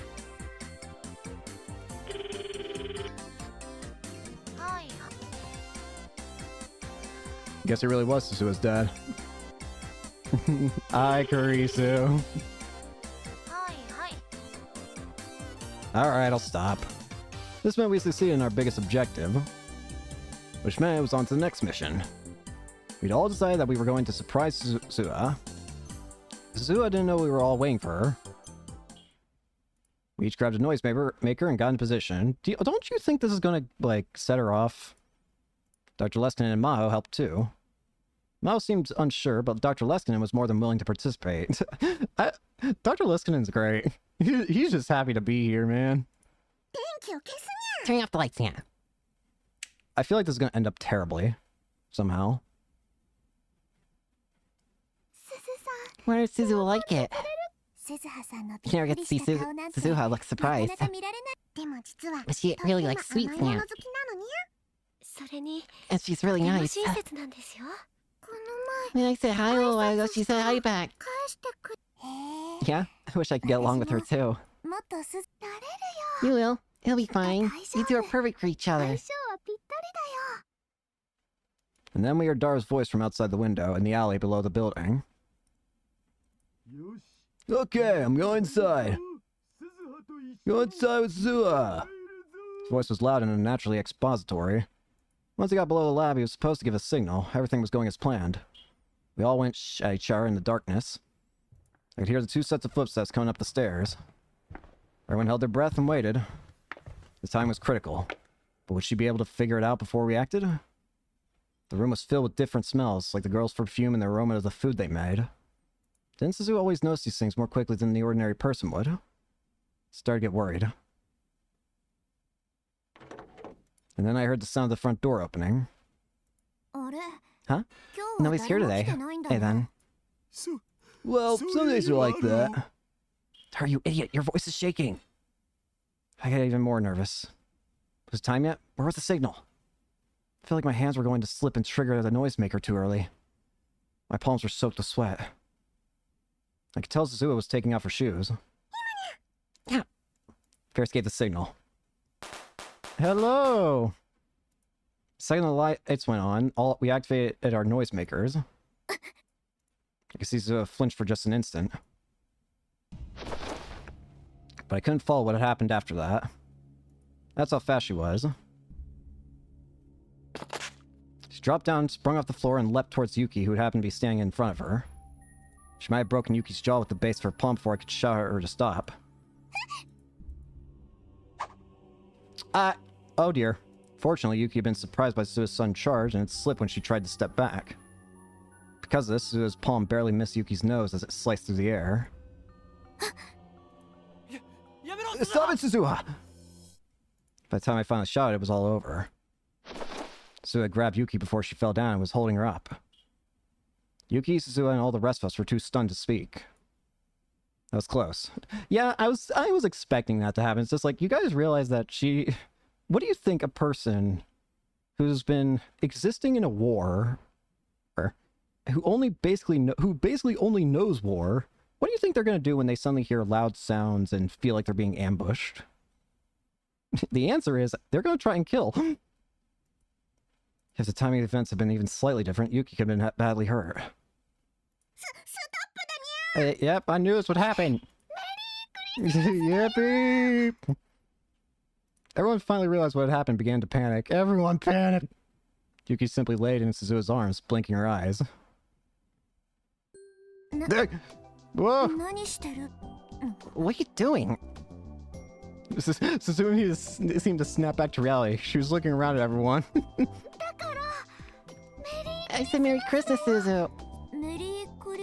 Merry Christmas. Yeah. That scared me. Those are amazing moves. It was too fast for me to follow. Yuki, are you okay? Suzuha was looking around in the room. Did she still not understand what was going on? Did she not realize it was a party since she's never been to one? The walls and ceiling were covered in wreaths and ribbons. There was a folding table filled with food, cakes and snacks and drinks. A party?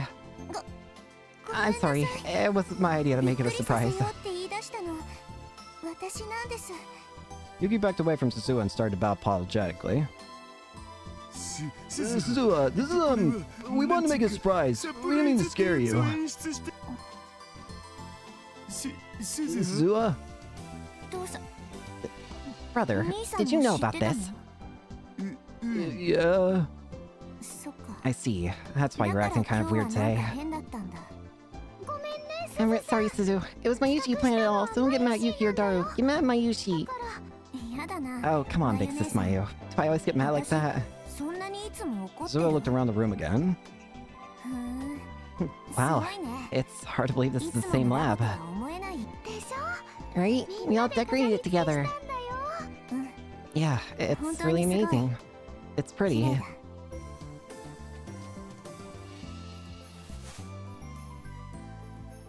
Suzuha laughed half-heartedly and began backing towards the door. Where are you going? Huh? Where? You guys are having a party, right? I don't want to get in the way. Come on, bro. You know I don't belong in a place like this. Sure, Nyan. Let's have a party together now.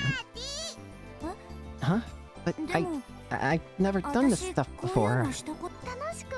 Just have fun, eat food, and talk, so come on. Okay?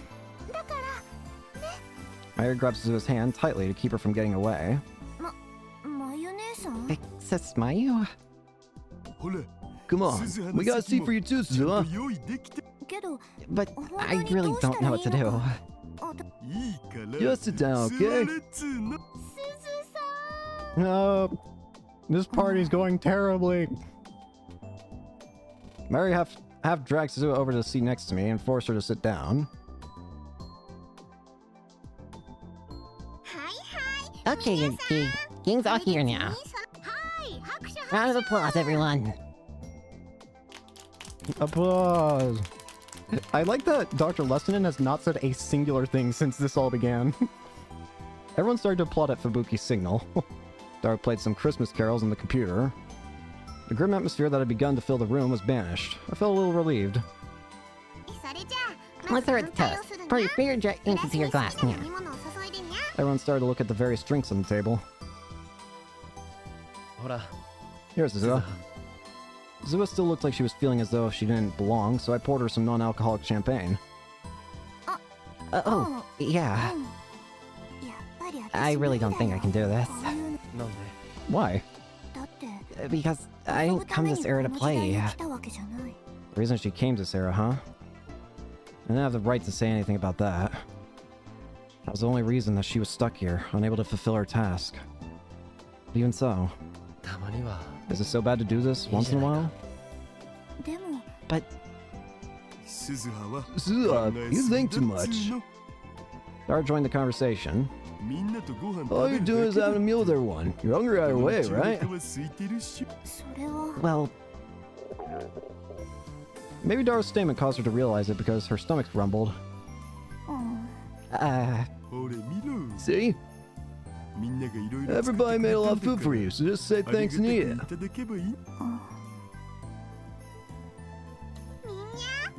hey Ray, you got all your drinks ready? Alright, let's have a word for Mayushi. Put this party together now. Mayuri's like, what the? Mayuri stood up flustered. As she stood, she bumped into Lukaku, who was standing next to her. The two of them almost spilled their drinks. Oh god. Sorry, Luca. Mayuri, calm down. Okay. I feel like this happy atmosphere is about to get ruined by something. Are we gonna have the Rounders jump in again? Is freaking Moeka gonna come in all of a sudden and shoot Mayuri again? I swear to God. Mayuri started to take deep breaths. It's Christmas Eve today. You're joining in on the party. Damn it. There's normies out everywhere today, but this year we'll be... Well, let's have a party and be normies ourselves. No, I don't think that's what normal means, Mayushi. Fubuki whispered, a little sad. A bunch of people asked Fubuki to come out on Christmas dates. Just seen them all. They're all younger girls, though. Anyway, if everybody has a good time, Mayushi will be happy.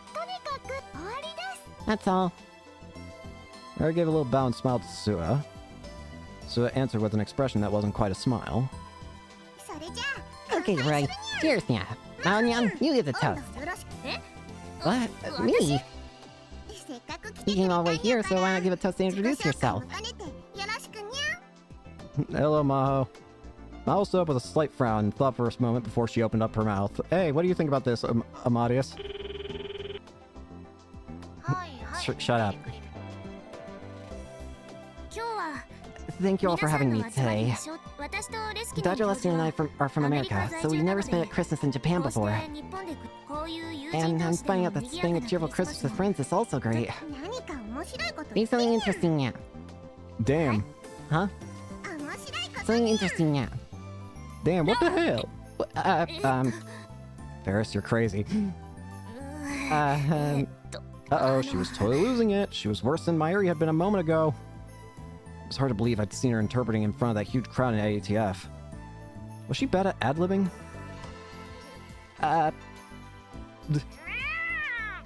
Thank you. Maho's desperate attempt at something interesting was cute, but honestly a little embarrassing. Thanks, Maho. Felt like watching a small adorable animal. Leskinen, your turn. Yeah, it takes me your cat you need. Yep, it's the birth of Maho Rinyan. Oh god. Ferris and Mayuri were the only ones who seemed really impressed. I'm so sorry, Maho. What do you gotta say about this, Kurisu? Shut up. What am I doing? Yeah, Joe, that toast.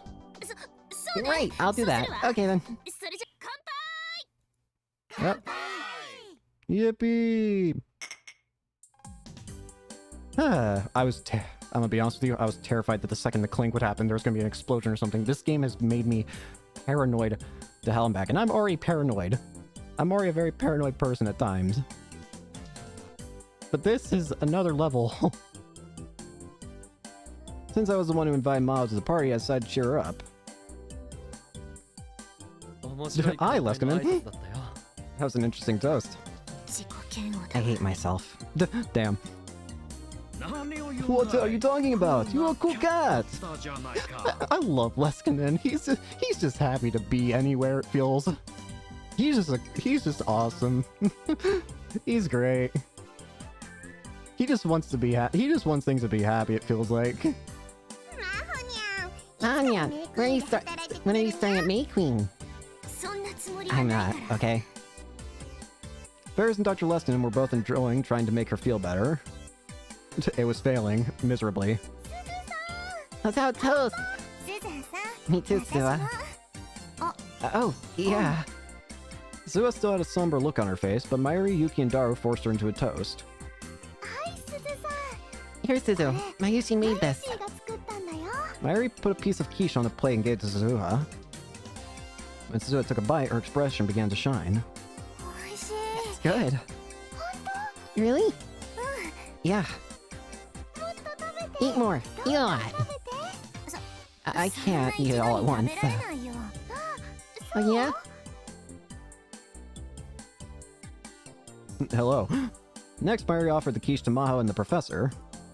真帆さんとレスキネンさん Mom, Dr. Lestinen. Try some too. ありがとう Thanks. It's good. This is really good. じゃあこちら Okay, も try どうぞ too. It's shrimp grime with an ethnic style of fried chicken. エスニック風 Excellent. Excellent. 凝っているんです You ね really put a lot of effort into this. Yuki went around and offered everyone something to eat. But she couldn't bring herself to offer any to Suzuha. Mayuri kept motioning for her to go over, but Yuki just kept fidgeting. Maybe she was thinking about it too much. But Suzuha kept devouring all the food that Mayuri and Yuki had prepared, gushing over each dish. The two of them had been practicing their cooking for about a month here in the lab. I guess it paid off. Oh, there's cake too. Kairi did the decorations. 楓さんがあんまり上手 I に didn't do a very で good きな job, かったけど so forgive me. 許してね楓さんって Kairi's really kind of clumsy, but does that make her cuter? でもさっちとも褒めら That れ really てる doesn't feel like a 気がした compliment. Everyone laughed. Then, about an hour after we started eating, when she saw that everyone had eaten enough food, Ferris clapped her hands together loudly enough to draw everyone's attention. さてさて Okay, now we're all having fun. I'd like to start exchanging presents now. 私たち間に合わ We せ didn't が have any 話が time to get something 用意 good. なかった I hope that's okay. Mao and the professor had stopped at a Don Quixote on their way from their walk of city and just spent 10 minutes picking out presents. 大丈夫 Don't worry, that's fine, yeah. 来てに What do you have to say about this, Amadeus? ゃはいはい Could you not rub it in my face? Jerk. 私 I didn't bring anything. Maishi and I brought yours. マユシーが I guess he was the one who chose it. そうなんだ I see. Sorry. Don't worry about it. Don't worry. Mary mimicked Dara's words as she pulled out two small wrapped parcels from her bag and put them on the table. They both had the same wrapping as the one Dara was holding. They must have bought them at the same place. Mary had already explained to me what Operation Number 2. Mary's plan for the evening was not only to make Suzuha smile, but to bring Yuki and Daru a little closer together. Bruh. プレゼント交換の方法 This is gonna end up having a lot of different side effects, isn't it? He's gonna have a lot of different ways to decide who gets what presents, but me and I say we're just gonna draw numbers, yeah. Ferris gathered together everyone's presents and put little stickers with numbers on them. And this is I'm assuming this is rigged?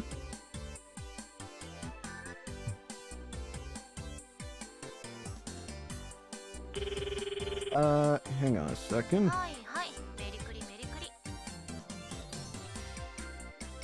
Sorry, give me a second.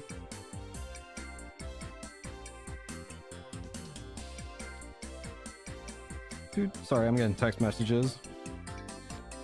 What are you doing? And why'd you call me just to text somebody else?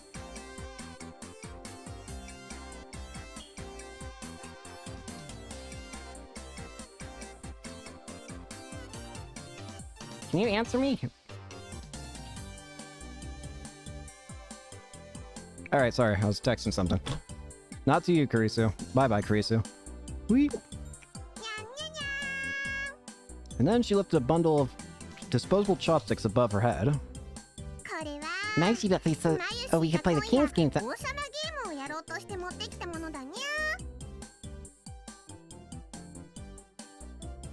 That's a name that I haven't heard in a long time. That is a name I haven't heard in a very long time, it feels like. Last time I heard that name, a lot of interesting things happened, to say the least. So, let's see what happens this time. Alright. King's Game Round 2 in a different game. In a different series. Very well.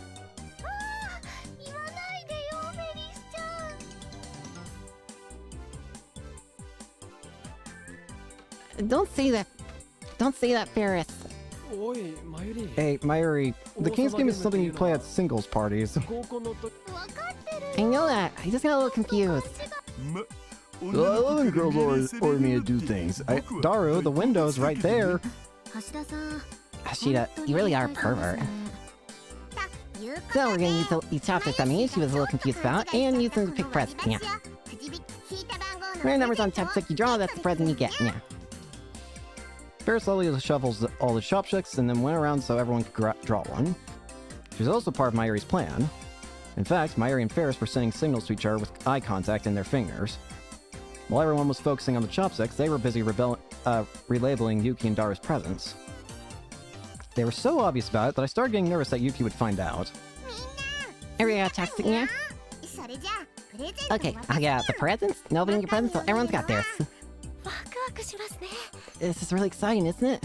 How much you want to bet it fails? Where am I gonna get? Where am I gonna get? Ferris and Mayuri passed out the presents according to the numbers that everyone drew. Once the presents were handed out, everyone started taking off the wrapping paper. What? Naya was the first one to react as she gave out a very strange cry. Inside her box was a skull face! Bruh. Please tell me that's Lukaku's. Oh, isn't that good? Yeah! It's a belt buckle. Nai, if you are in school, I'm sure it'll make you very popular. Thank you. Lukaku, you terrified her. Thank you, Lukaku. Terrifying children. I was feeling bad for Nai, but when I took out my own present... whose idea was this? The box had a cute design, and inside it was what looked like a see-through white veil. The veil was decorated here and there with little pink ribbons. This can't be a... Oh, you got a cream. Give it to Mayushi as a present. Excuse... This ain't a present for me then! What is it? What the hell? No way! I'm sure she'd be happy to wear it for you.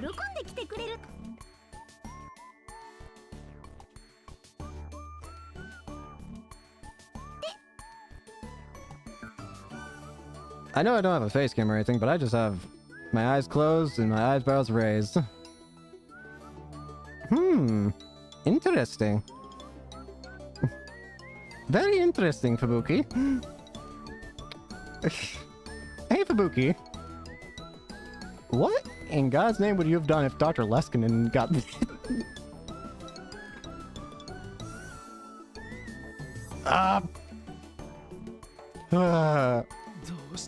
Why are we talking about this? What's this about me? Nope. Hide it. Hide it. Mary heard her own name and came over. Hide it. What's that, I wonder? Nope. No.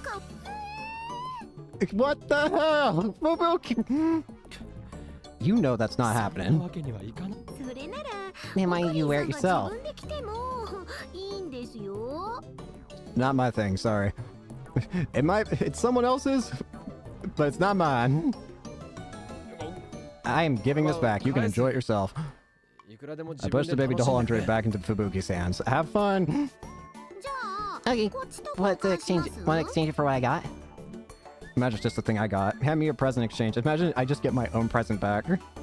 Wrapping and lid had already been removed. I took a quick look inside. Sexy pink shirt's not great. This party sucks. Yep, there's Caesar. Who is this then? You!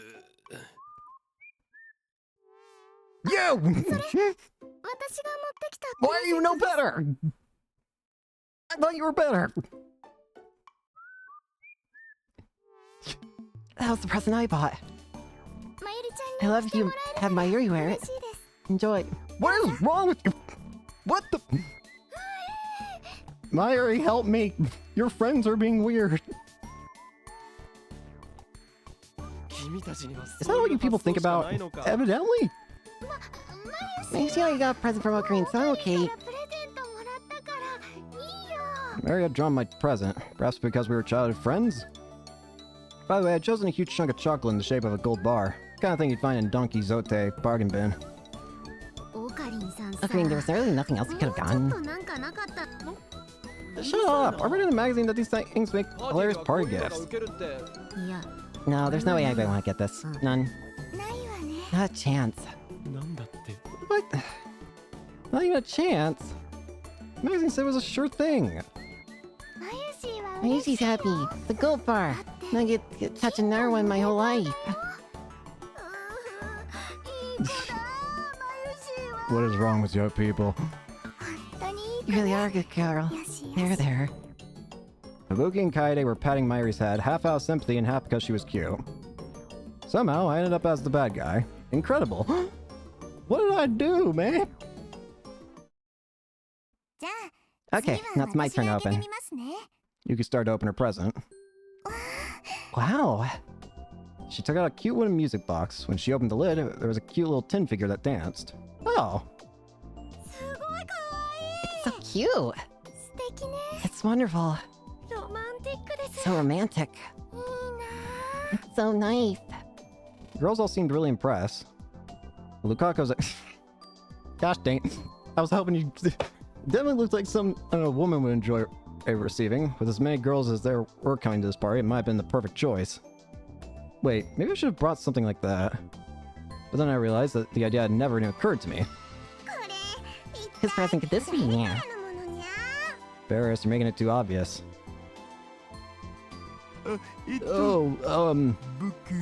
Me. Dara reluctantly raised his hand.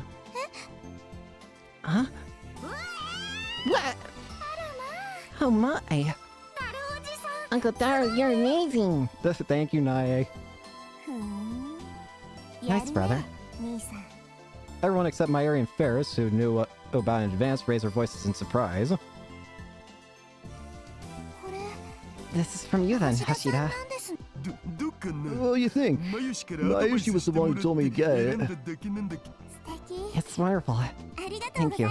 I'll treasure this. Yuki held the music box close to her chest. She seemed really happy. And then her expression turned confused as she looked down into the box. Then she started to fidget.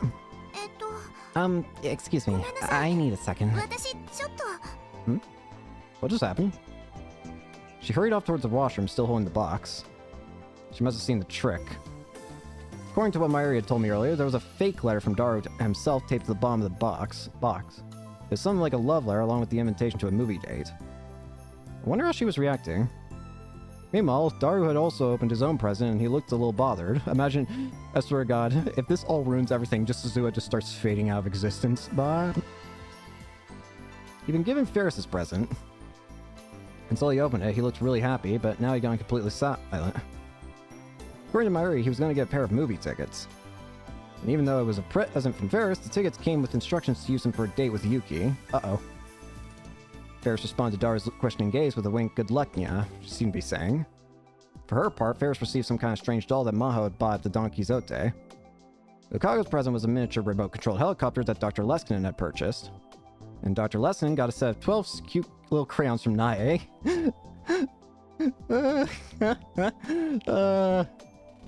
Suzua's present was a pair of handmade gloves. Yuki had evidently made them herself. Oh god, Maho. She put them on looking happy, but maybe a little lonely, and smiled. That leaves Maho with... That's great, Suzuha. Yeah. Wait, what did you get, big brother? This, Dara realized he'd been set up, and he was clearly avoiding looking at her. Suzuha seemed to understand and pat him on the back with a gentle expression on her face. What's wrong with that? Go have a good time. Do, Suzuha! Well, it's frustrating watching you two. But I've never been on a real date! There has Mom, supposedly. What? Really? Yeah. I see. Yuki came back from the bathroom. She seemed to be having trouble walking straight. She sat back in her seat, but began to nervously nibble on snacks at the table. And once in a while, she would take a look at Daru.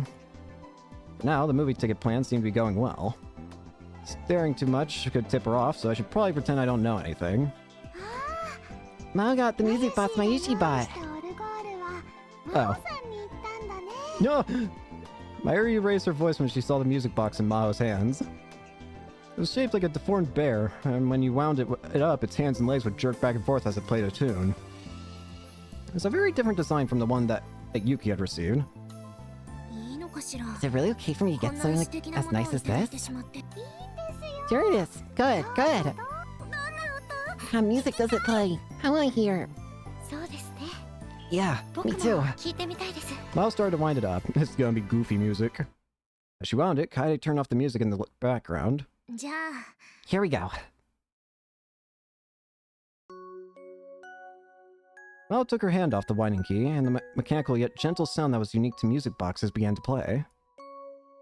The lively atmosphere of the lab was replaced with a feeling of calmness and peace. He listened quietly to the sound of the music box. Mayushi really likes this song. So do I.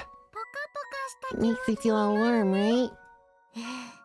Yeah, it does. Oh, I see. This is the song. Oh! Suzuha stood up as if she suddenly remembered something.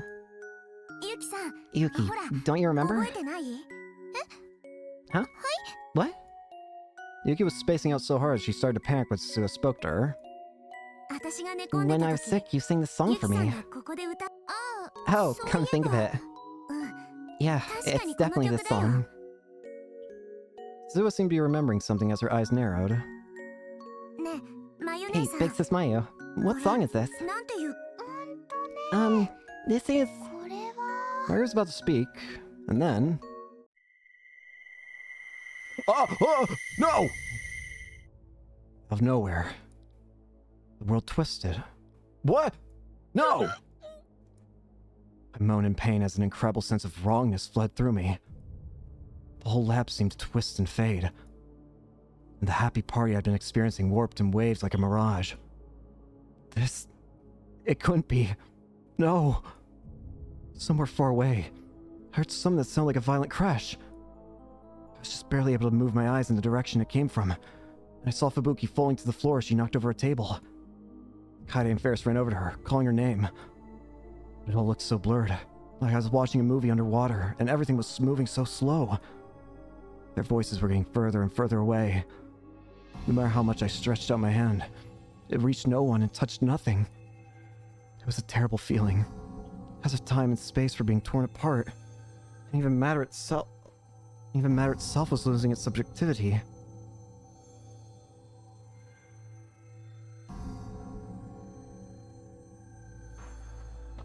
This feeling, even if I didn't want to remember it, I knew what this awful feeling was. I knew it far better than I'd ever wanted. This was... reading... Steiner. Oh god. Oh god, what just happened? Why? What changed? Pandora's box. What the hell just happened? For the first time in almost 4 months, I felt like the whole world was twisting. I'm scared. I'm scared. Who was it? Who had changed the world line? I didn't do anything. I hadn't interfered with the world. So why was the world doing this to me? I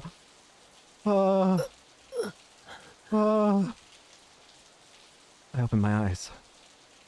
Things had already taken on different colors. The world kept wavering until once again it became fixed to a single point in time. I wasn't looking at a warm, cheerful party in the lab anymore. I was outside. It was raining. The rain was falling on my face in drops so large it hurt. It was a midwinter rain. It was freezing cold, and I could feel it sapping the strength from my body.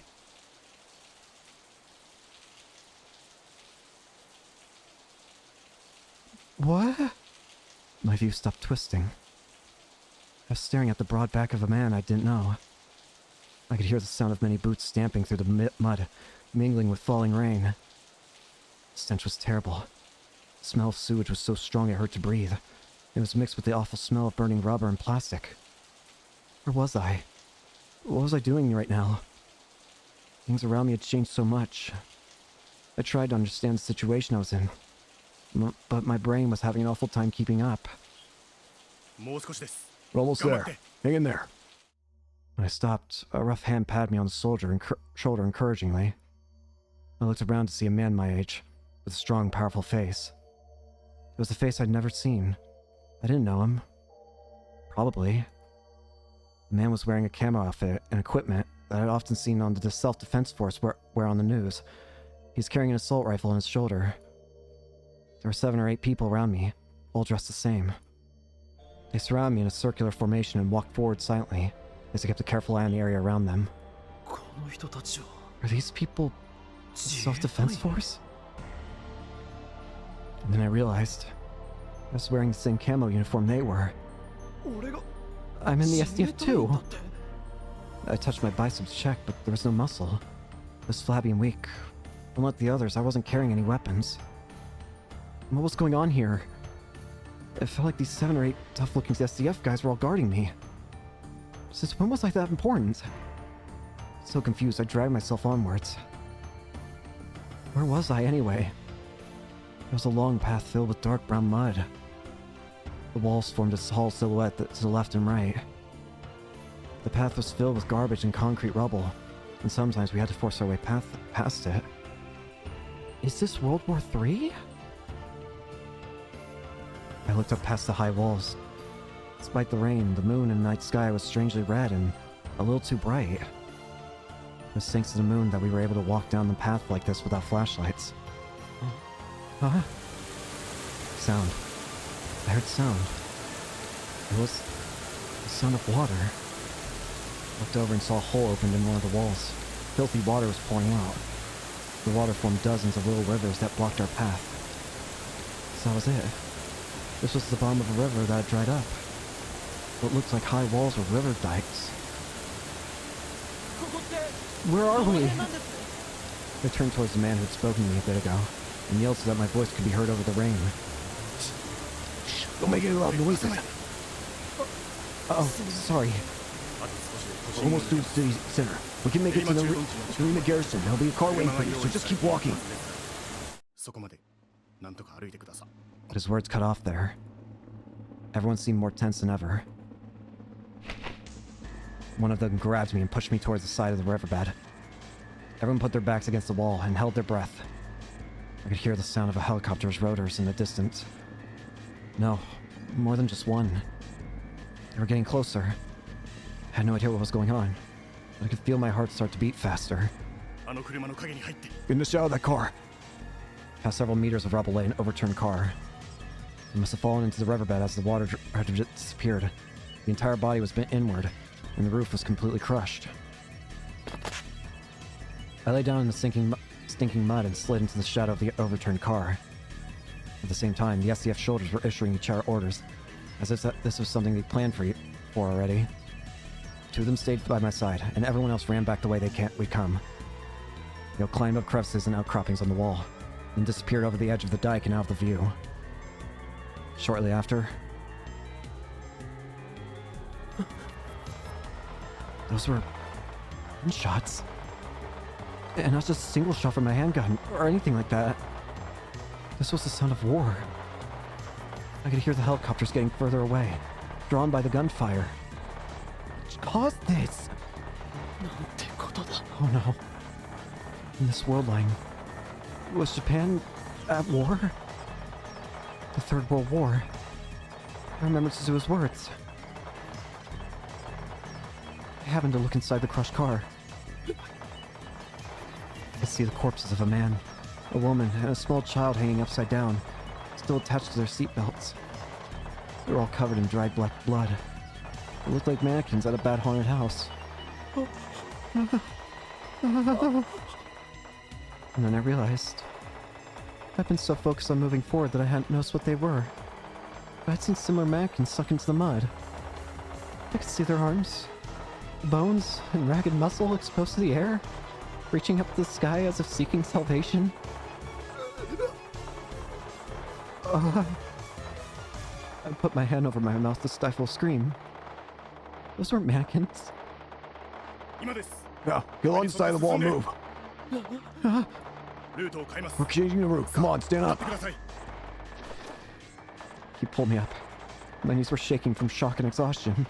The others are drawing away from the Soviet helicopters. They won't, but that won't last long. Hurry.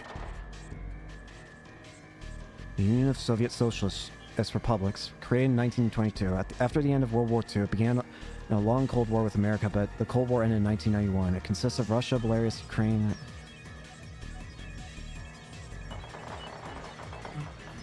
The Soviet Union. My mind was dulled from the terror. It seemed like there was something off about what he just said. You know all your stuff. Do you know how many people will have died to protect you? Protect me. Why? We haven't been told why, but we were told to lay down our lives for you if we had to, and that you could change this country's future. The helicopter passed over the riverbed. Bright searchlight passed by for a moment, but thankfully the shadow of the dike hit us. This way. The young SDF soldier, whose name I didn't even know, pulled me inside one of the holes in the concrete. When I looked closely, I could see that it was the entrance to a sewer. It was just big enough for a single person to pass through. Struggling against the flow of water that came up to my knees, I pressed on through the darkness. My sense of smell had already gone numb, so I didn't have time to worry about the stench of the sewage. Once inside, we came to several branching paths. The SDF soldiers seemed to know which one would lead where, and they marched on without hesitation. And then we came out of the sewer and back into a riverbed. It was dried up, just like the one we'd been through. I didn't know if it was the same river or another one, and the two soldiers didn't tell me. Either way, I was glad to be finally out of that foul-smelling darkness, and I tried to take a deep breath and fill my lungs with fresh air. But... halfway through, I realized the riverbed smelled even worse than the sewer. I took an involuntary step back, and then another. The sight in front of me was just that terrible. What was once a riverbed was now filled with bodies. Some of them had been burnt totally black, so it was impossible to tell how much death lay before me. In the distance, I could see what looked like bonfires. They were burning, despite the rain. The fires were consuming the mounds of flesh that once were human bodies. We're almost there. I know it's rough, but can you run? Yeah. The SDF soldier spoke to me. And then I came back to my senses. If it weren't for these two, I wouldn't have been able to stay sane. We ran through the riverbed, one of them in front of me, the other behind. I could hear the constant drone of the helicopters above me. Sometimes the searchlights got very close. Each time they did, I hid in the piles of bodies until they passed. I'd seen this many times before as I wandered through the world lines.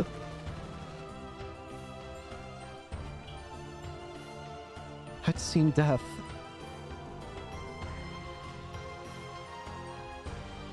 I'd seen the moments when people had died.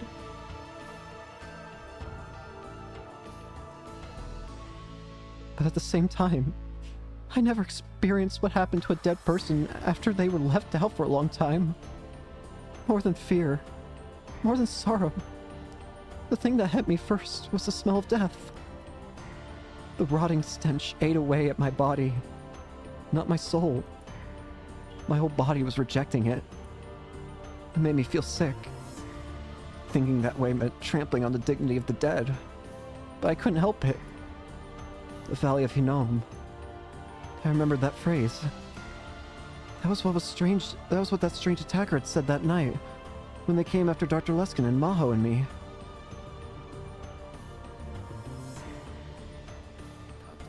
It is better for you to enter life with one eye than to have two eyes and be thrown into the Valley of Hinnom. Jesus Christ. That valley was the origin of the word Gehenna, meaning hell. It was said that flames burned there every night, scorching the heavens themselves. Those who died merciless deaths with anger or misery in their hearts were flung into the flames, their souls becoming black smoke that rained hatred down on the land. What I stared at now was Gehenna.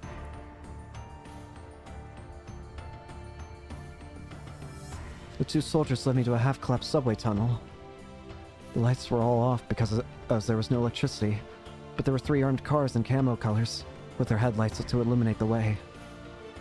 They were 4-wheel drive, off-road vehicles covered in thick chunks of armor, but I didn't see any real weapons. You can take the subway route to escape to Saitama. I heard you're still safe at Aruma Base. If you can get that far, you should be able to escape Kanto. Escape Kanto? Ask them about it. For now, just hurry. There were a lot of things I wanted to ask, but even as we spoke, I heard what sounded like gunshots outside the tunnel. The men forced me into the back seat of one of the cars. Goodbye. I'll be praying for your safety. What? What about you guys? We have another mission to carry out. Farewell. The 2 soldiers that brought me here saluted, then turned around and left the station. I felt like I was never going to see them again. The door of the armored car slammed shut with a heavy thud. The car's crew were SDF soldiers, just a little older than me.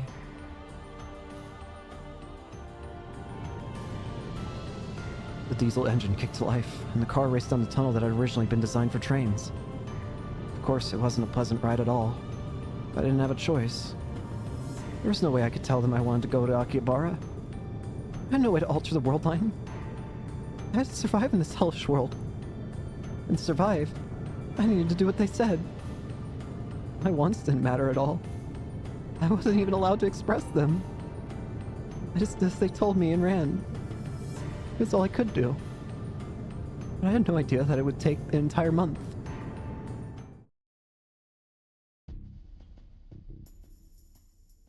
Stories so far. The USSR starts experimenting with the time machine and America's goes apeshit. Give me that time machine, USSR, but I refuse. Eastern powers and Soviets get cocky.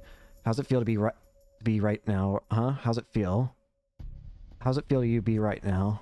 This brings us to the end of your regularly scheduled Cold War. US, I'm gonna bomb you from Japan, and USSR, then we'll invade Japan. It's oh shit, us right now.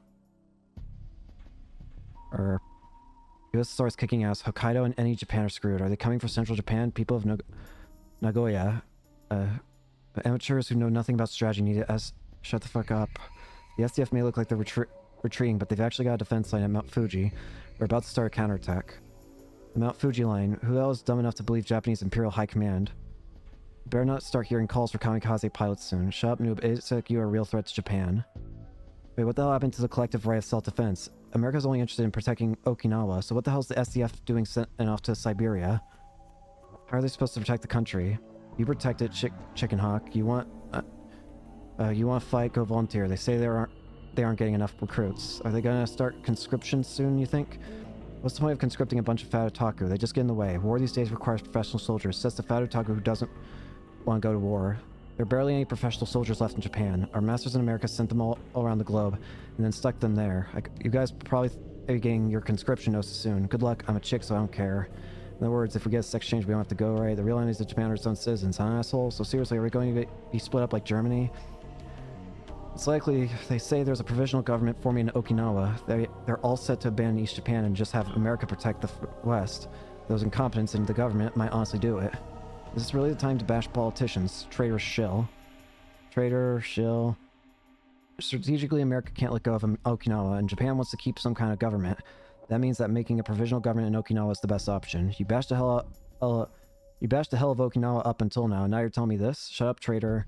So if I'm a traitor, what are you? If you're posting on @Shan right now, that means you either fled the country or ran to Okinawa. Is this today's you don't get to talk thread? The reason it took a month to get to Okinawa was that we were losing the war. I don't even feel like I can read right now. Supposedly the plan had been to ferry me by plane to Okinawa once I arrived at Aruma base.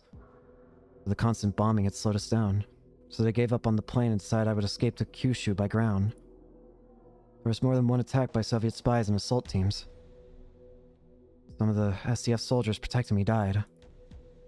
When I got to Sasebo, I was able to get on a miniature SDF escort ship and managed to escape to Okinawa.